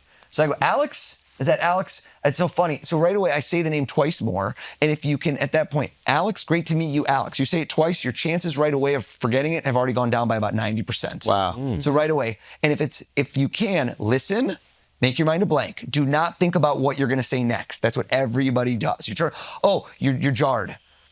Listen, repeat the name at least twice, and then reply. Reply is some sort of hook. So one of the big ones is a compliment. Be like, Alex, man, I love that necklace, Alex. Where'd you get that necklace, Alex? You say it 2 more times, and now you connected it with something physical. Alex with the necklace. Now, I'm not trying to remember your name for days, but I will remember you for the next 10 or 15 minutes. Another good one, compliment is one. How do you spell it? Akash. Is it A-K-A-S-H or double A in the middle? Akash. I don't know a lot of Akashas that spell it that way. Now I've got the spelling. Yeah. Or the third one is you create some sort of connection where I'm like, Mark, dude, that's so funny, man. My sister's husband is named Mark. That's so hilarious. Yeah. And I go, my sister's husband is not named Mark. Total liar. But now I'm going to remember you. Like, you do something, and this is a trick that I've shown it to people for years. And if you just try this today with somebody, you'll see right away, you don't forget their name. You will remember their name for the next at least 10, 15 minutes, typically for the next few hours. And that will get you out of that social situation. Gets you out of that situation. And then a lot of other tricks on how to read people effectively, how to time things, how in those situations, same way in a restaurant, how I learned to know what people are thinking and use it to your advantage. How do you do that at home? How do you do that in relationships? Yeah. I'm so curious with this like opening statement. The opening statement's the biggest one. I think that's massive. Do you talk a lot about that in the book? How to I set think the that tone. that's so interesting. I think that's great for just socialization in general and like building momentum in a social environment. I think a lot of people like can get crippled. Like I remember just being younger, you're going out for the first time. If I walked up to a girl when I first walked into a bar, even if it didn't go well, I just got the monkey off my back. Yep. It was so much easier for me to socialize that. But if I just held up the wall for about 15, 20 minutes, You're locked in that. You're frozen. Exactly. Yeah. So it's like building that social momentum is so crucial, and just having little tricks of the trade to help with that. Wow. That's really great. I like that idea of not imposing yourself on a group of people, not only through body language, but even the way that you're talking. And not creating these like yes or no questions. What was it? Was it open-ended? Something that gives and giving people value. What was it? It was like dopamine, curiosity, and open-ended, right? Right. Can you give another example just in life? It doesn't have to be with magic trick. It's like what would be? You're walking up here, you see a group of us in a park or something like that. You just you're in a new country. You want to say hi, maybe meet some friends. What would you say? So you mean just an opening line? Yeah, I know you're reading people in the moment, and obviously it would change. I don't know. For social situations, I always like to point out the obvious. So if you're in a situation, think about this. Why is it that if you're in an elevator, right, especially if you're in Manhattan, you'll never talk to anyone? Nope. But if that elevator gets stuck, we're 5 chatting minutes it up. later, you're best friends, right? Yeah. Everybody knows that. Why is that? Or you're in a subway. Why is there this release that when everyone's in a situation together, we now open up socially, right? There's some sort of thing that changes in us. Why didn't we say that before? Is it because of the time limit? It's because we were only going to spend 20 seconds in the elevator, and now we might be in there for 2 minutes. Then we're like, oh man, can you believe this crap? Oh, where did you, like, you open up to those people. There's something about it. So I think there's something to be said where if I've been at a lot of environments with other parents at school, and it's like, you don't know these people. What are you really going to say to them?